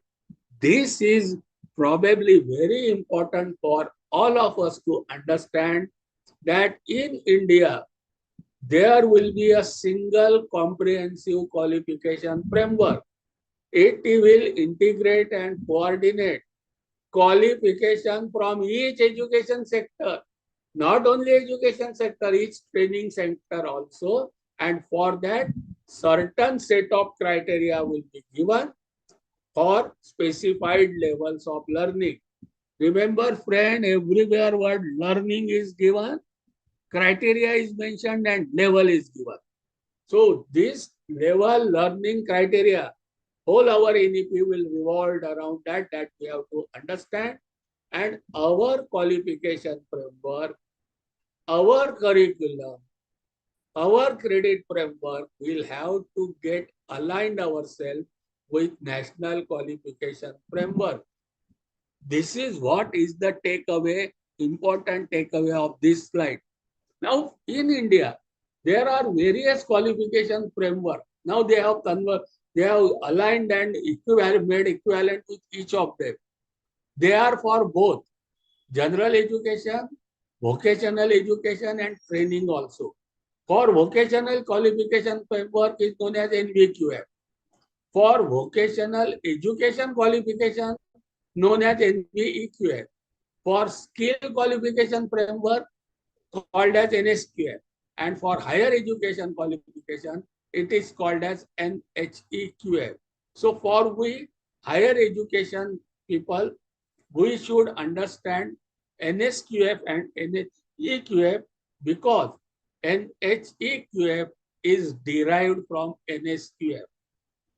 Before 2013 or 14, NSQF was already prepared by Government of India in alignment with international level organization and international various industrial and commerce association. So NSQF was already available when NEP draft was, you can say, submitted to government, and government has accepted draft of NEP in 2020. Before that, NSQF was available. So NEP mentions that NSQF will be further deliberated and expanded for higher education. So base for NHEQF is NSQF. So we have to understand little bit of NSQF. So NHEQF will be easily understood. So just going back for 1 minute, we have understood that qualification framework is alignment of Indian education system with global education system. The aim of qualification framework is to provide a single frame in which qualification of every educational training and skilling institution will be fitted into one single framework, and that framework will be called as National Qualification Framework. And National Qualification Framework for higher education is called as National Higher Education Qualification Framework, NHEQF, and it is based on NSQF. So let us understand what is NSQF. Once we understand this, it will be very easy for us to understand NHEQF. NEP vision very clearly state, as I recently told, that NSQF will be detailed for each discipline of vocation and profession. Because NSQF was already available before the draft was submitted, that is why NEP vision clearly mentioned about it. Indian standards will also be aligned with international standards of occupation maintained by International Labour Organization, and this framework will provide basis for recognition of prior learning. Another vision is dropouts of formal system aligning with their practical experience with the relevant level, they will also be reintegrated. What does it mean? Suppose that there is some student who has dropped out of class 9th, but up to age of 14, he has gone through formal education system as per law of the land, and after attaining age of 14, instead of going for next level of education, he has joined some profession. किसी पिताजी के garage में काम करने लगा या तो tailoring के शॉप में टेलरिंग करने लगा. That sort of thing the student has started. The NEP vision says if the student has attained certain level through experience, that will also be recognized and he will be integrated into formal system. Tomorrow you will see a 9th class dropout, but experienced boy or girl is in college, higher education, in university system, without undergoing formal 10th, 11th, 12th or anything that sort. Because from where you have learned or attained the level, mode of learning is redundant, experiential learning is as equivalent as academic learning. This is what is the vision of NEP. That is how all dropouts will also get reintegrated into based on their assessment of their level, and they will also get, you can say, integrated in our formal system. Also, this credit-based framework will also facilitate mobility across general and vocational education. Now, this NSQF is the outcome of competency-based framework, which organizes according to the series of knowledge, skills, aptitude, and responsibility level. It may comprise of academics, vocational education, training, skilling, experiential learning, relevant experience, proficiency level, subject to assessment. Important is not mode. Important is certain prior assessment and giving the level by authority, competent authority. Now, NSQF incorporated the provision of NEP as well as NSCF. Now, these are the levels. As I told you, whether it is NSQF level or NHEQF level, they are made aligned. Earlier, NSQF was 1 to 10 level, but they have now realigned themselves. Now, in NSQF, there will be 8 levels from level 1 to 8. Up to level 4, it is the school education, and level 4.5 to level 8 is higher education. So, since we are talking today about higher education only, we will be discussing about levels 4.5 onwards. For paucity of time, in today's discussion, we will have level 4.5, level 5 and level 5.5. That is 3 years undergraduate program. Earlier or formally we call it as first year, second year and final year. Now we will be calling it as level 4.5 certificate level or first year, level 5 diploma level year or second year, level 5.5 undergraduate 3 years degree level. So this is how in NSQF as well as in NHEQF level, the whole education is classified into 8 levels, and for us 4.5 to 8 level are relevant for our higher education. Each level represents different level of skills, complexity, knowledge, responsibility, and autonomy required to demonstrate the competency commensurating with that level. So expectation from level 4.5 will be different than level 5, will be different than level 5.5. So first year students' expectation in terms of their skill, knowledge, responsibility, and autonomy will be different than third year or final year our program level student. This is what we have to understand. Level 1 represent the lowest and level 8 represent the highest. So as I told you, up to level 4 is school education, we will not touch. Our level starts from 4.5. Now NQF, NSQF together leads to NHQF. So NHEQF, which we will be discussing in detail probably now, is the instrument for development, classification and recognition of qualification along a continuum level from 4.5 to 8, as level 1 to 4 are for school education. Now let us understand NHEQF, which is relevant to us. 1 minute, just I will again refresh to understand NHEQF. We have understood that qualification framework is the concept of global standardization. Global higher education system works on their qualification framework, and India is also aligned itself with global standardized procedures. That is why we are also going into qualification framework. That is the mandate of NEP 2020 also.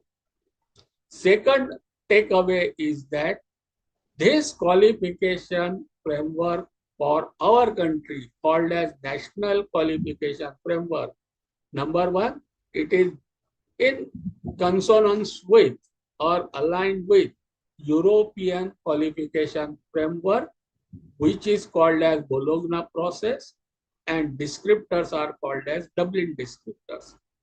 Third, for India, there will be one singular national qualification framework. Every education and training will have to get adjusted with national qualification framework. So we at our university, or whomsoever university we are presently belong to, our institute, if autonomous or our university, whether state or private, will have to design the curriculum framework, credit framework to align with qualification framework. We have understood what is qualification. Number one, qualification will be based on the level. It will be based on the achievement of expected learning outcomes. It will only be awarded after successful demonstration, after assessment by competent authority.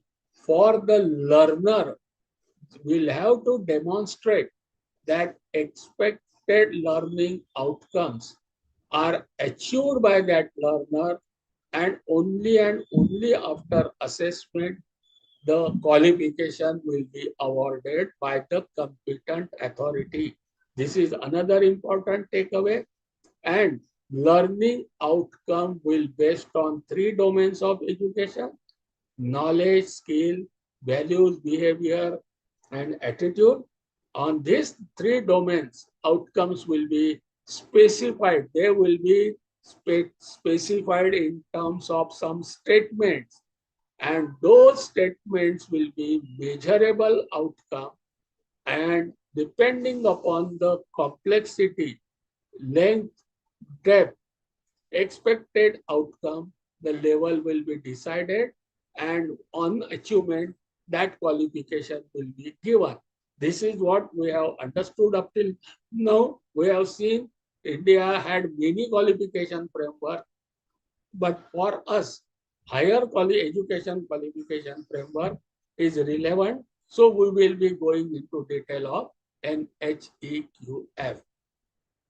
Now let us understand NHEQF levels and qualification.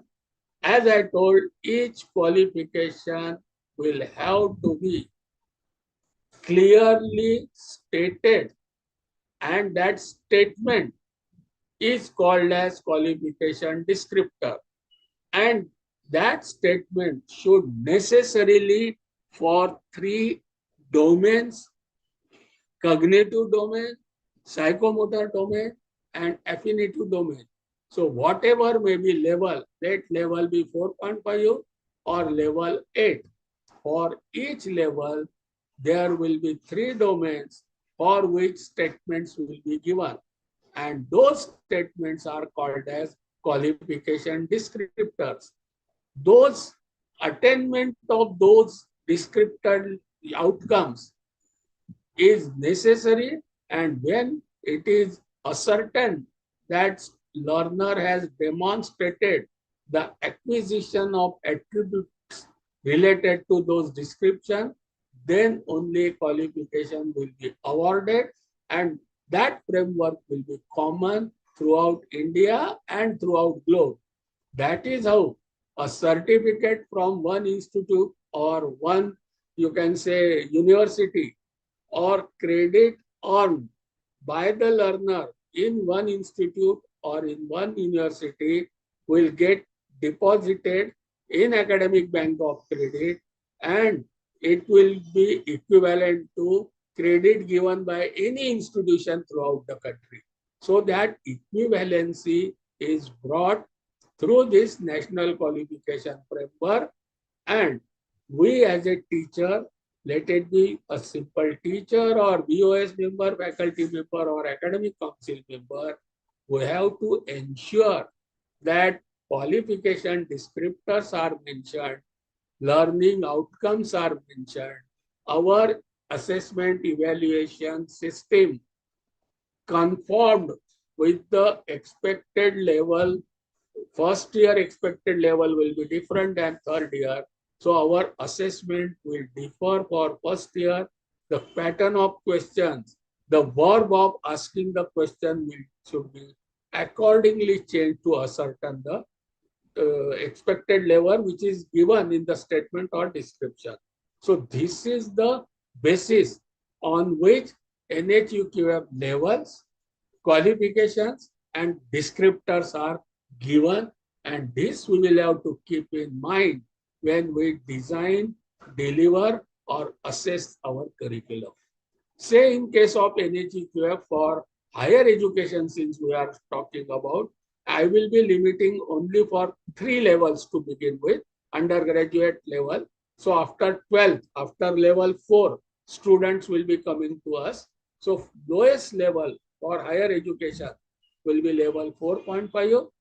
It will be duration will be of first year, that is first 2 semester, and if the student prefers to exit after first year, he will be awarded undergraduate certificate, which the student will be able to get after completing first year. And if he wants to exit, then additional 4 credit skill enhancement, some course or internship or vocational course a student will have to do. So first year, that is 20 credit of first semester, 20 credits of second semester, 600 learning hours of first semester, 600 learning hours of second semester, together 1200 learning hours of first year, 40 credits of first year, level of 4.5.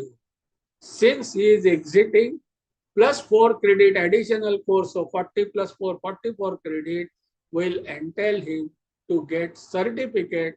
If that candidate leaves the program, he can rejoin it, but he earns certificate, goes in the market, earns salary, comes back and join. So this is the provision for first level.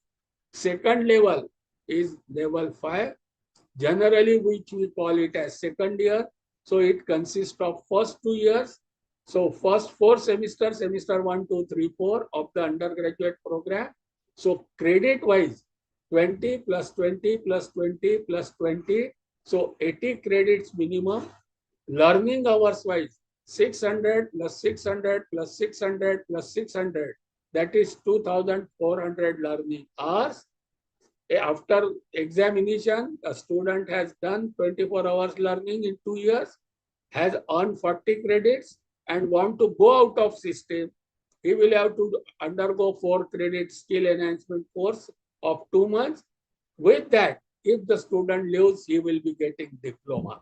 So this is the exit option, and this will be the qualification of diploma he will get.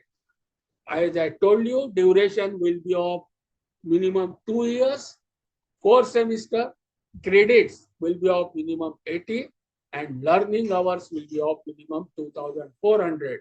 And after assessment by competent authority, credits will be given. He can go with the diploma after completing 4 credit additional, say, skill enhancement, internship or something. A student comes to third year, what we call it. He has completed first year, enter into second year, not left, completed second year, not left, entered into third year. Presently, we call it the student is in final year or third year of 3 years UG program. Now we will be calling him, the student is at level 5.5. So after completion of third year, that is first 3 years, it means 6 semester, it means 3,600 learning hours. It means earning 120 credit. The student will go out and he will be able to earn after 120 credits and 3,600 learning hours. He will be getting entitled to get 3 years bachelor's degree program. This is how the framework is made. Now, fourth year undergraduate program or first year of 2 years PG will be level 6, then master's 6.5, second year of MM Com MSc, then level 7 will be master's degree of MTech 4 years program, and level 8 will be doctoral. I will not go into detail from level 6 to 8, for otherwise we cannot explain complete curriculum framework, etc. So for understanding purpose, I will be limiting myself for 3 levels. Now, important, once we have understood levels, we have understood the type of qualification, certificate, diploma, 3 years degree. We have understood duration. We have understood learning hours. We have understood credits, and we have understood additional exit course if the student lives in between. So that we have understood. Now for each qualification, maybe of certificate, maybe of diploma, or maybe of degree, there will be very clear-cut statements which describe the expected outcomes from that candidate when we issue certain certificate. So those are, you can say, descriptor. So every qualification level and qualification, they will be related with learning outcome. Now higher education qualification leading to certificate, diploma, degree. See, I am limiting myself presently only with these 3. Otherwise, postgraduate degree, PhD is also there, shall be described by NSQF and NHEQF in terms of learning outcome. This is the mandate of NEP. Now, each level is structured based on the defined learning outcome, that is the statement what the learner is expected to know, learner is expected to understand, learner is expected to do or able to do after completion of program of study at a specified level. Certificate लेके बाहर गया, उसको बाहर क्या कब ना आना चाहिए, that has to be very clearly specified. Students should be able to demonstrate the attributes which are defined in terms of learning outcome, whether acquired through any mode of learning. Friends, important part is mode of learning. He not necessarily he sits my class and learns the thing. No, it can be direct in person. It may be face-to-face instruction. It may be more open learning. It may be distance learning. It may be online education. It may be self-learning. It may be hybrid. It may be blended. So mode can be anything, but outcome measurement is important. That described things are important. Now those descriptors, you will find they are in 3 domains. Right from the beginning, we have understood what is education. So everything, when we talk about education, means 3 domains we will be talking about. So learning outcome descriptors or qualification descriptors are also given in 3 domains. First is cognitive domain, which is knowledge or understanding domain, psychomotor domain, that is, and third is affective domain. Now each level or that level descriptor, it is given. So there are 3 domains, and for each domain there will be further 5 subdomains in which that description will be given. Now those learning outcomes in those 5 subdomains, for each of the domain you will find this subdomain, they are known as descriptors. They are process, professional knowledge, professional skills, core skills, including aptitude, mindset, soft skills, employment readiness, entrepreneur skills, and level of responsibility, what that qualification holder can do. They will be different for certificate level, same domain, but complexity will be different. For diploma in the process, professional skill, responsibility, those subdomain will remain same, but level will be higher when they go to diploma, and it will be still higher when they go to degree. So framework represents increasing level of complexity in terms of knowledge, competency, and autonomy that must be demonstrated by the learner. Means learner at certificate level will have more complex, simple knowledge, theoretical, etc. Simple skills and simple, say, responsibility towards his own work. But if he is a graduate, he becomes a manager. His depth and breadth of knowledge, his competency, level of competency, and his level of responsibility will be different. And students have to demonstrate that he has achieved those levels. So for that, these statements are given, and we as a teacher will have to assess our student from this perspective when we give any grade, any credit, or any mark to the student. For that angle, everybody of us must understand qualification and level descriptor. So first, as I told you, there are 5 descriptors. First will be process. So it is a general summary of all the domains together. In general, what is expected from that candidate. Second is from cognitive domain, that is knowledge and understanding domain, and it is called as professional knowledge. So under professional knowledge, what is expected that qualification statement should state? It is what a learner should know and understand with reference to a subject or field of knowledge. I am from physics. So what I am expected to know if I am at first year level? What am I expected to know if I am in second level in physics? What I am expected to know if I am doing masters and if I am doing in PhD? So that has to be very clearly specified. So it is described in terms of depth, breadth, kinds of knowledge, and complexity. Now, depth of knowledge can be general or specialized. Breadth of knowledge can range from a single topic to a multidisciplinary area. That is why CO comes for a single topic. Kinds of knowledge can range from concrete to abstract, from segmented to cumulative. And complexity of knowledge refers combination of kinds, depth, and breadth of knowledge. So on these points, we have to describe what is expected depending upon the level. So this second subdomain is professional knowledge. So as we know, it is based on cognitive domain. Second, professional skills. So as we know, it will be from psychomotor skill. Second domain of education. So psychomotor skills domain. So from this, the qualification descriptor will expect what a learner should be able to do.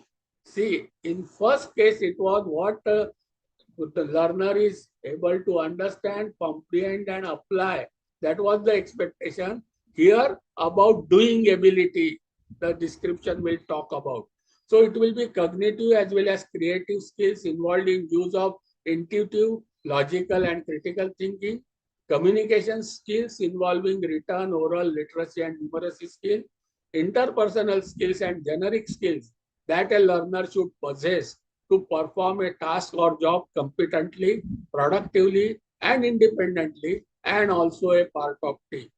See, expectation from skilled labor will be different from supervisor, and altogether different from manager, and almost completely different from CEO. So depending upon the level, qualification will differ. Skilled worker may have certificate, supervisor may have diploma, manager may have degree. So according to that, skill level is also expected different, and you have to very clearly specify. If I am from subject of chemistry, I should be able to write very clearly after first year what skills are expected, after second year what skills are expected, after third year what skills are expected, after MSc what are expected. So this is the description. Fourth subdomain is core skills. So basic skills involve dexterity and use of methods, material, tools, and instruments used for performing the job, including information technology skill needed for a given level of study and work. So this skill, again, it is a part of psychomotor only. It is a skill domain also. So the second domain also, we have to make statement what is expected in skill domain also. Fourth domain, the third domain is affective domain. And here, in case of this subdomain, we have to mention the responsibility that the learner can be entrusted on their own. So when we give any gathering portfolio to the student, you are dance in charge, you are drama in charge. So that time it is expected that we have to find out what are the responsibility, whether he can work on his own, whether he has capacity of leading a team. So through NSS, UBA, gathering, sports, laboratory working, group project, assignments, field visit, through various, you can say, verticals of learning, we have to map, we have to give some grades, some, you can say, points. And finally, we have to keep record that, okay, I say that this boy has achieved the level of 4.5 or 5.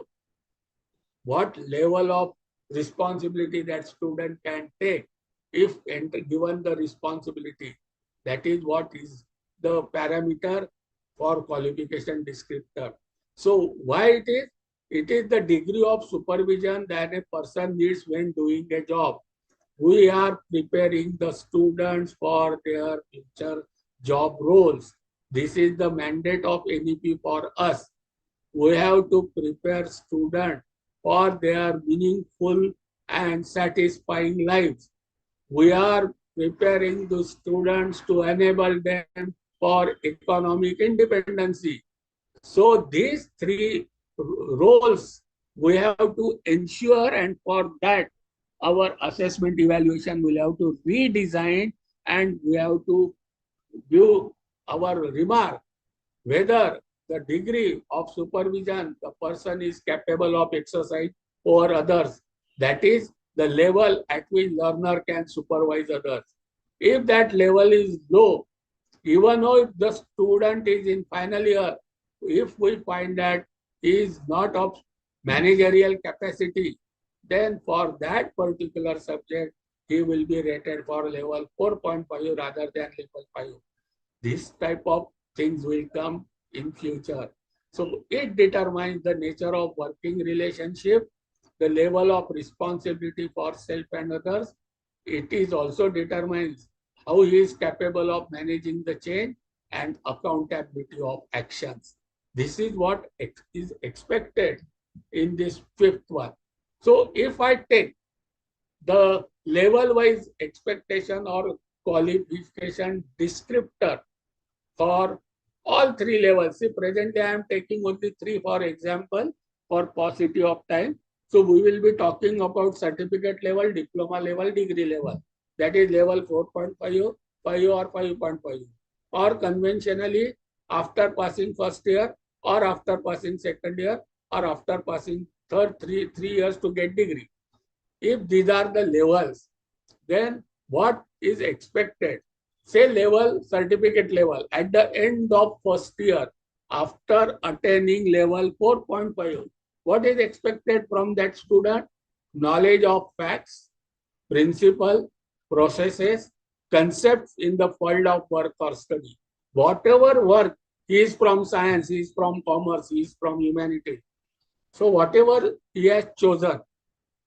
So of those fields, science, arts, humanities, commerce, whatever we take, in first year from cognitive domain, it is expected that student is has understood, is in possession of knowledge, fact, principle, this thing. Now from second domain, cognitive and practical skills, it is expected that the student have attained the skills required to complete the task assigned, can solve problem. What is expectation? The candidate can select and apply basic methods, tools, material, and information. The student can do basic mathematical, if required that level. He can collect and organize information, and he can communicate the information in correct way. Work at 4.5 will be carried out in a similar situation, but also ones where problems may arise. Job holders will be able to make choices about their best procedures to adopt to address problems where the choices are clear. See, we are preparing student for job role. So if a student is going out from first year, so certificate level, this is what we have to assure, that whatever he has learned, he will be able to apply in similar situation in his job position. So their job holder of certificate level will be responsible for completion of own work and expected to learn and improve. So learnability has to be ensured and improve their performance of the job. They will require well-developed practical and cognitive skills to complete the work. They may also have responsibility of other works and learning, and generally certificate holders are described as fully skilled worker or supervisor. So whatever job role is expected out of a fully skilled worker or a supervisor, those attributes in terms of these 5 domains are to be, it should be demonstrated by the learner, and we assessor have to ensure demonstration of these attributes. Then and then only the student should be able to get credit or pass the exam, or should be able to get certificate. It is sort of a assurance which the education institution is giving to the world, to the nation, to the society, that when my student holds a certificate, he has got attributes on these 5 areas, he is competent to work as supervisor with this attribute. Now the student is not going as certificate holder, but either re-entering into diploma level or directly coming to the diploma level. Then what is expected? So how our second year syllabus should be designed? What is expected learning outcome of second year or level 5? So my third semester, fourth semester subject should be best to ensure the following: factual and theoretical knowledge now in broad context. Earlier, it was related to only the chosen field. Now in broad concept, cognitive and practical skills needed to find solutions to the specific problem in the field of work or study. Now he is a solution provider for a problem. Somebody is telling and he is doing no. He has to find the solution and implement. Mathematical calculations and logical communication, specialized technical skills. Commerce graduate, arts graduate cannot say, I don't know the language of computer anymore. Relevant fields, technical skills a candidate will have to earn. That is why multidisciplinary education is there. Clarity of knowledge, awareness of standard and non-standard practices. Individuals now future job roles, what are expected, we have to prepare. Individuals employed to carry out these jobs will be expected to be able to communicate clearly in speech and writing, and may be required to apply mathematical processes. Friends, again I repeat, Our aim of education is to prepare the students for their future job role. So we as a teacher should know after learning this course where the student is likely to go. Say for example, after BSc, student may go for MSc. Prepare him for MSc understanding. After MSc, probably he may go for doctorate or research work. Or after BSc, he may go for directly some instrument related job, some production related job, office related job, technical office. So whatever jobs are feasible, possible. Same if I'm chemistry man, whether he is going in analytical chemistry, whether the student will go into pharmaceutical chemistry, student may go into polymer chemistry, student may go into quality control lab. So those future jobs I have to keep in mind, and according to various future jobs, I have to prepare the student and I will be accountable tomorrow for that. Remember friends, NEP is implemented this year, but audit will take place after 5-6 years. That time, you and me will be answerable whether we have designed the curriculum NEP compliant, whether we have followed the delivery of curriculum irrespective of mode of learning as per NEP, whether we have assessed the student as per learning outcomes. Are we aware of learning outcomes? Are we aware of job roles my student is likely to do? These are the questions for which you and me will be accountable when audit of implementation of NEP may come. Because it is pan-India and it will get aligned with global standard. From that angle, I repeat, we have to understand this framework from that perspective. I know fully that 2 hours, 3 hours is not sufficient to explain everything. But one point everybody should carry after this session is that I am aware there are 3 domains of education. There are levels of each domain and there will be framework and I will be operating in those framework, and important is qualification framework. So I have to prepare diploma student according to this expectation. They will be expected to understand what constitutes quality in occupation. They should be able to distinguish between good and bad quality in context of their future work. They should be able to have account of healthy and safety issues in work environment. They should be expected to conduct themselves in a way which show understanding of social and political environment, behavioral domain.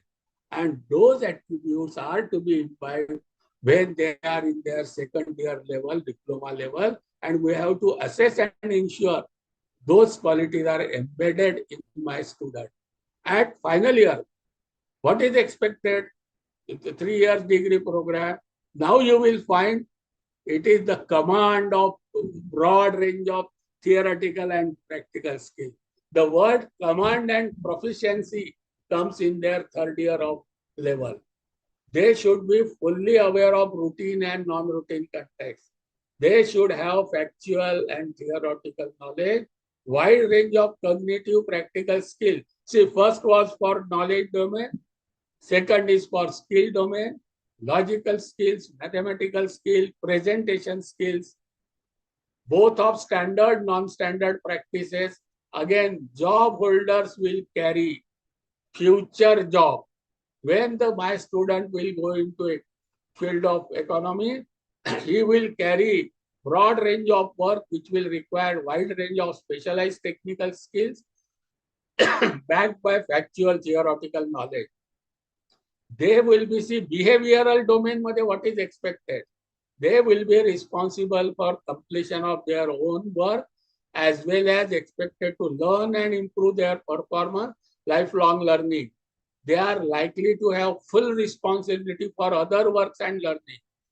Where people carrying these jobs are called, maybe termed as master technician, master trainer, manager, or senior manager, this type of position they will be having. And according to those job roles, I have to prepare them so that they can carry out their job role, communicate clearly in speech and writing, mathematical calculation. They should be able to collect data, organize, and communicate logically to their work. They should be able to solve problems by selecting and applying proper methods, tools, material. They will be expected to have broad factual theoretical knowledge.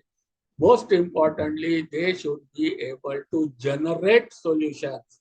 So knowledge generation, solution generation, anticipating problem, that will be what there will be job role, and we have to prepare them for this. So complete list of expectation or description for that level is given.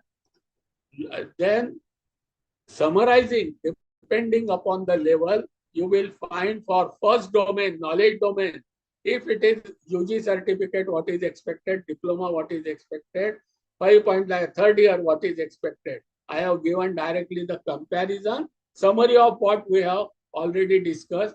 In second domain, that is psychomotor domain, expectation from first year pass out, expectation from second year pass out, and expectation from third year pass out.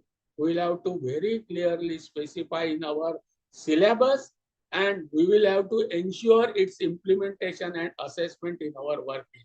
So this is for second domain, skills required to perform and accomplish tasks, employment ready skills and entrepreneurship skills and mindset. This is for psychomotor domain.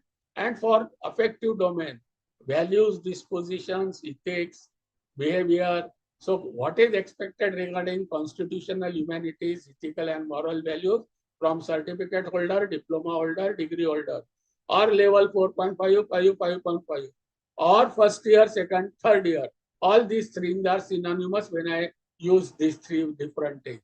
So this is what is, and now according to this, you will find verticals of NEP curriculum are made.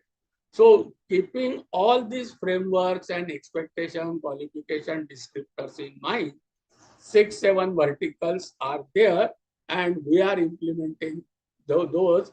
And finally, our syllabi, what we call it as, how will it come out? It will come out in this form. It will be outcome-based curriculum. It will essentially have POs, PEOs, PLOs, COs, then syllabus, and then references and assessment method. In our curriculum planning, those who are BOS member, faculty member, and academic council member, or anybody as a teacher, first specify what type of program you are. Are you monodisciplinary, multidisciplinary, or interdisciplinary? Say, for example, BSc in chemistry, BA in history, it will be monodisciplinary. But we are going in state of Maharashtra multidisciplinary. So BSc, 3 subjects will be there. Out of 3 or 2, there will be major chemistry, minor maybe another. So by second, third year, essentially minimum 2 subjects student will learn. In first case, only 1 subject he will learn throughout 3 years. Say in case of multidisciplinary BA, major may be history and minor may be political science. So history will be one of the subject, not only subject, as it was in monodisciplinary. And in case of interdisciplinary, it will be combination of 2 subjects. Say robotics will be interdisciplinary, or combination of mathematics and chemistry, only chemomathematics, or that sort of subjects will come henceforth. Mechatronics, combination of mechanical engineering and electronics, so mechatronics. So it will be interdisciplinary. So let us first understand whether we are monodisciplinary, multidisciplinary, inter. In the state of Maharashtra, multidisciplinary is there. So first year will have minimum 2, 3 subjects, and essentially 1 major, 1 minor minimum in second year and third year. This will be our structure. Next, we have decided, say suppose I am designing, say BSc. physics and chemistry, or BA history and political, major minor, we will have to write POs, graduate attributes. We need not write our own. UGC from international accreditation, they have already given the graduate attribute 14. UGC has given, every university have to follow same POs. So POs have to be mentioned, but those POs are already given by statutory authority. Then writes program learning outcome. What is it? After passing the student, when he goes into a field of economy, in the real world job, what are the expected job roles, 3 or 4? Those we have to make in the form of statement, that is known as PLO.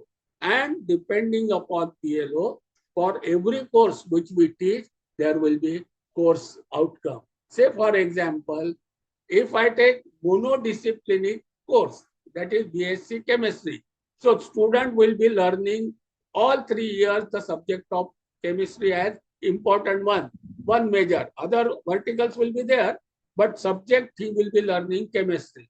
So what I will write? First I will write graduate attributes, what are known as POs.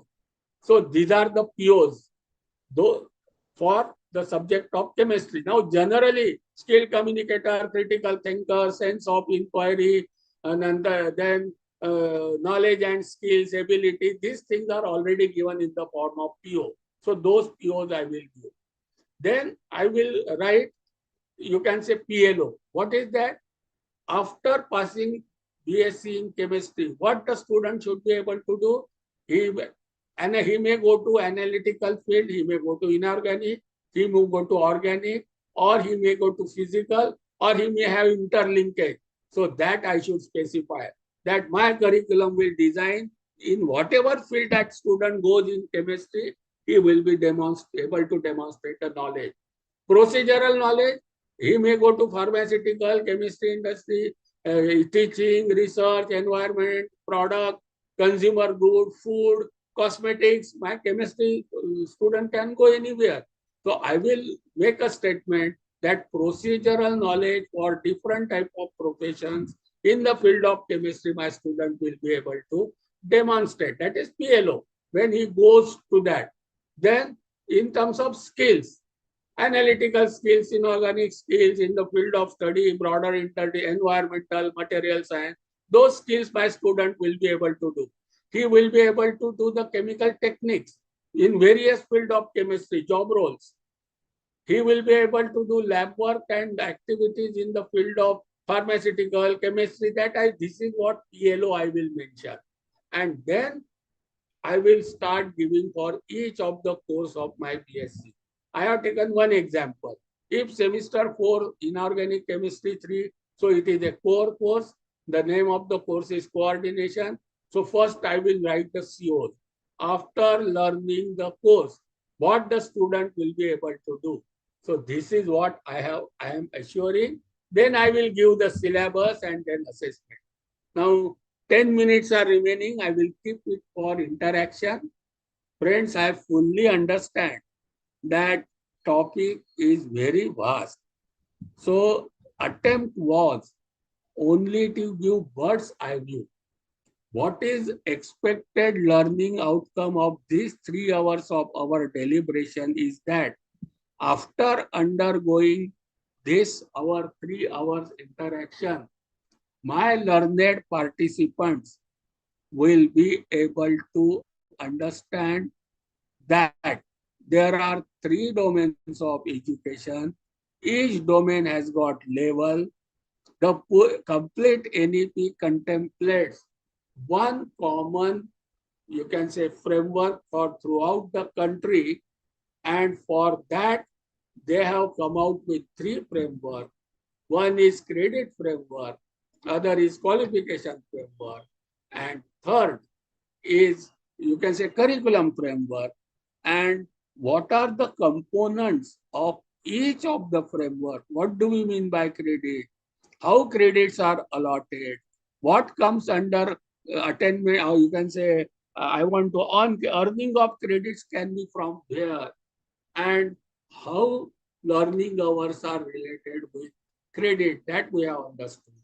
from qualification framework for each of the domain, we have seen that there are 5-6 statements depending upon the competency and level. We have to clearly specify, spell out those statements before we go for curriculum framing, and according to that only we will be framing our syllabus and doing assessment. And curriculum framework is outcome-based curriculum framework. So when our university will prepare the complete document of syllabus, it should have program outcome for that program. It should be very clearly whether it is monodisciplinary, multidisciplinary, and interdisciplinary. And according to that, the thrust on subject will change. And we have to give first POs. After POs, we have to mention PLOs. After PLOs, we have to give one for each of the course outcome. Then after that, we have to describe and credit hours, etc. is to be given.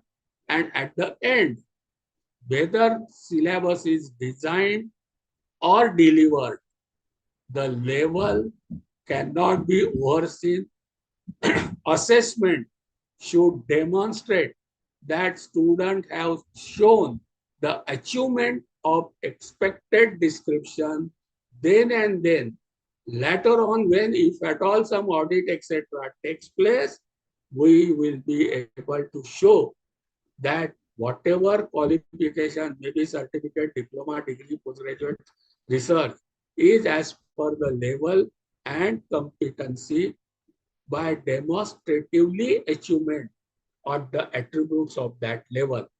This is the complete academic process of our NEP, and we have to walk this way. So I stop here. I am open for any question, any sir. So to the mics, you can say best of my ability, I will try to answer. Before that, I express my sincere gratitude for Vice Chancellor, Pro Vice Chancellor, Dr. Atik sir, my friend Ankit sir, and most importantly, all you learned participants. I am delighted to interact with you. Thank you very much. Let us open the forum for discussion. Sir, thank you, sir. Myself, Gajanan Agarte from Lokmanya Tilak College, Vani. Yes, sir. In a 6 vertical, there is a course, co-curricular activities, co-curricular course. And during your discussion, you told that there are 20 credits for the semester. Yes, sir. Sir, what about co-curricular courses? Is there any student-teacher ratio or that credit is included in the degree or diploma or certificate? Yes. Number one, there are minimum 20 credits must be earned by the student per semester. That is correct. There is a vertical of co-curricular activities in the form of course as well as fieldwork. Even if university offers co-curricular course, or the students are taken for co-curricular activities, maybe of sports, maybe of social work, maybe of cultural activity, whatever will drama, quizzes, paper presentation, there will be nothing like extracurricular, everything will be co-curricular. Second answer, total credit, total course of 3 years degree will be of 120 credit. Out of those 120 minimum credit, 50% credit must be earned through the subject for which he is getting the degree, major. Around 20 credits must be earned from second course for which is known as minor. Similarly, minimum, I immediately do not remember the figure, but 8 to 10 credit a student can earn or have to earn from co-curricular activities. So no student can say that I don't do any co-curricular, his degree will not be completed. Those 120 credits will be made up of 7 different verticals from major, minor, internship to co-curricular activities also. Now student-teacher ratio Co-curricular activity has nothing to do with student-teacher ratio. Learning hours are there. Teachers facilitation, see, hours is generally 40 hours of working. So clear cut 17 hours contact hours description is given. Clear description of remaining 23 hours is not given. Probably while calculating to teachers' contribution in co-curricular activities, that may get counted in remaining 23 non-contact hours. It may not get calculated in 17 contact hours on which teachers, students are given. This is what is my understanding, sir. Okay, sir. But there are some like yoga and other courses. In that, there are 300 students or 200 students. Is it possible for single teacher to take their class at a time? Sir, there are two things in this expected. If it is a part of somebody is doing undergraduate course with yoga as one of the minor subject, in that case, that workload will be counted. Okay, But okay. if it comes under co-curricular activity, in that case, it may not get counted under 17. They will, provision is there, call expert, call professional, divide it, because every teacher is expected to do everything out of those 7 verticals now. An English teacher may have, he may not do direct yoga over there, but he has to supervise. If that supervision part comes, he will have to do. All contribution of every teacher in all vertical is expected over here in this NEP.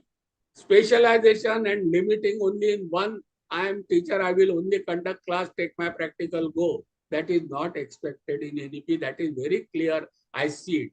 But sir, I am not authority. So I am not really competent to say so many things on that. But this is my understanding and apprehensions. Okay, sir. Thank you. One more question for SCC. Uh, is it clear for the student teacher ratio as a 18 students per batch or something else like a basic subject, basic science subject? I am from science subject. Yeah. So sir, presently, whatever batch size for practicals and tutorials is given as of today by the government or approved by the government, probably 18:1 something batch will be of 18. This is what, if I am not wrong. So that is the ratio. So whatever is presently given, that is not changed. Now coming to skill courses, what you are talking about. This VSEC, that vertical has got again two components. One is skill enhancement course and other is vocational skill enhancement course. Yeah. Now, vocational skill enhancement course, particularly being a science teacher, I can tell you, that is related to your subject. So, Yes. whatever advanced laboratory you are taking, that will come. So, for that load will definitely be counted for VSEC, vocational skill education course. But for skill education course, which is expected in first and second semester, their life skills are expected. So generally that course can be taken by any teacher, but it will be more suitable at 2-3 courses for language teachers. How to write resume, how to appear for interview, how to go for group discussion, what are the constitutional values, what is Indian constitution. So those type of life skills courses are expected in skill enhancement course of 4 to 6 credit. So that is not expected from a subject teacher like physics, chemistry, mathematics. But second part, which is VSEC, I repeat, vocational skill enhancement component has two parts. One is vocational, other is only skill. That skill is for first and second semester and expectations are of life skills. While for vocational skill, it is purely dedicated to major or minor. That is why a teacher of major or minor subject will have to take vocational skill, and for that workload will be counted, in my opinion. Okay, sir. Thank you. Thank you. I hope, sir, little bit I am able to satisfy your query. No, sir. I think you are talking about the open elective course because the skill and No, I am talking about VSEC, vocational yeah, skill yeah. and skill enhancement, not open elective. I am not talking about open elective. Because in our physics syllabus, skill enhancement course is from physics discipline. There are 6 courses, 6 disciplines in our college, and for each subject there is a skill enhancement course, special syllabi for that skill enhancement course. That's why I am talking about this. That is, truly speaking, you are talking about VSEC, vocational skill enhancement course. No, sir, it is for semester 2, but skill enhancement course is for semester 1 and semester 2, for both semesters. In our If you see the NEP document or GR, because you will find VSEC for major and minor, and for SEC, it is not mentioned that it should be for major and minor. Okay, sir. Because your major minor basically starts from semester 3. So major minor is not at all there for semester 1 and 2. Okay, sir. On page number A161655, it is shown by our university. That's why I'm asking you. Sir, Okay, sir. I don't comment on what BOS or faculty has done. I am just talking what NEP document says. Okay, okay, sir. Okay, sir. Thank you, sir.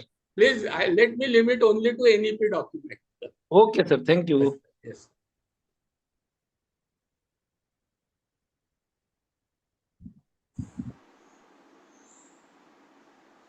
Sir, one question in the chat box from Dr. Prashant Malle. Two questions, I think.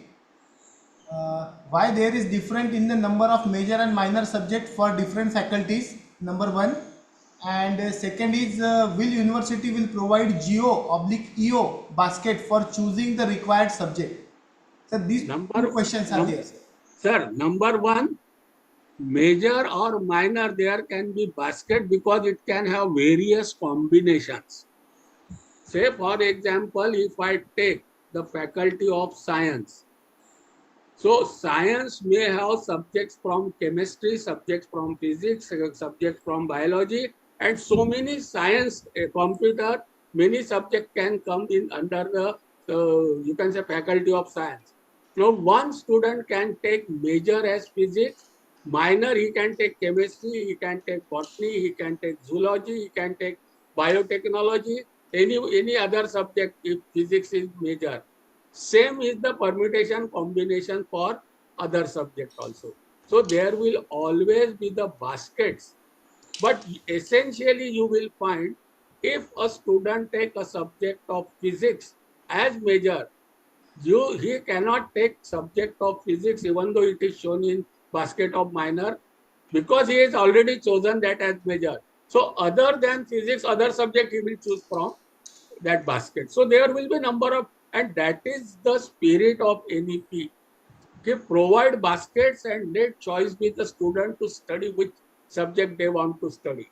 So in first year, generally they will study 3, but in our university they have kept 2 subjects, and there will not be anything major minor. Let me talk about, say, where 3 subjects are given for that faculty. There will be 3 subjects the student will be learning in first year. Out of those 3, he will select one as major, and that subject he will continue till 6th semester or 8th semester if it's 4 years. Second subject he will choose as minor, and as a minor 20 credit he will earn from that. So this is how there will be combinations of subjects. First year no major minor. From 3rd semester, one subject major, other minor, and other verticals will be aligned with those major minor subjects, including vocational skills. So whatever major he has chosen, vocational skill of that major only he will take. This is how through baskets only subject will be chosen by the student. And what was the second question, sir? One was number of subjects in. Second question is that will university provide generate open elective basket for choosing the required subject. Expected, that's what is expected, sir. It is expected that they should provide. Let us see what they do. A generic elective is, one thing is very sure, a student cannot select a subject from the faculty of his major or minor subject. Suppose the student has selected physics as major, and say for example, imaginary I am talking, music as minor. On long term that may happen. Then open elective he cannot select from science faculty or arts faculty. He will have to select open elective from commerce management or interdisciplinary. If a student select history and political science as major and minor, then he cannot select open elective from faculty of humanities.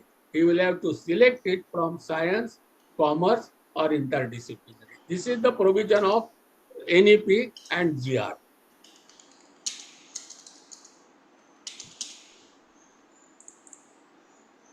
Yes, is there any more questions?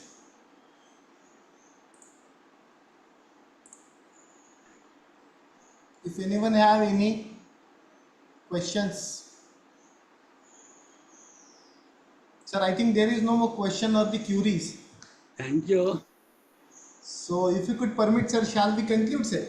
Yeah, please. So once again, I express sincere thanks, Ankit sir, to you and all participants. Hope I tried to do whatever it was possible. So thank you, everybody. Yes, Ankit. Thank you. On behalf of the Malviya Mission Teacher Training Center, Sant Garge Baba, Amravati University, and entire behalf of the all participants, I express my sincere thanks to you, because this is the very first day, and today is the Raksha Bandhan. But in spite of your busy schedule, you have shared your precious time and enlightened us towards this implementation of national education policy, and clear our doubts that has been raised by the various participants with respect to the implementation of this national education policy. So you have given the clear-cut roadmap of this complex system in a very simplest way, sir. So on behalf of MMTTC Sant Garge Baba, Amravati University, I once again express my sincere thanks to you, and I also extend my sincere thanks to all the participants for their patience listening and active engagement during the session. And with the kind consent of Professor Marathe sir, I would like to declare that this session will be over here. Thank you so much, sir. Thank you so much. Thank you. And Thank thank you, you. participants. We'll meet Thank you. tomorrow Thank with you. the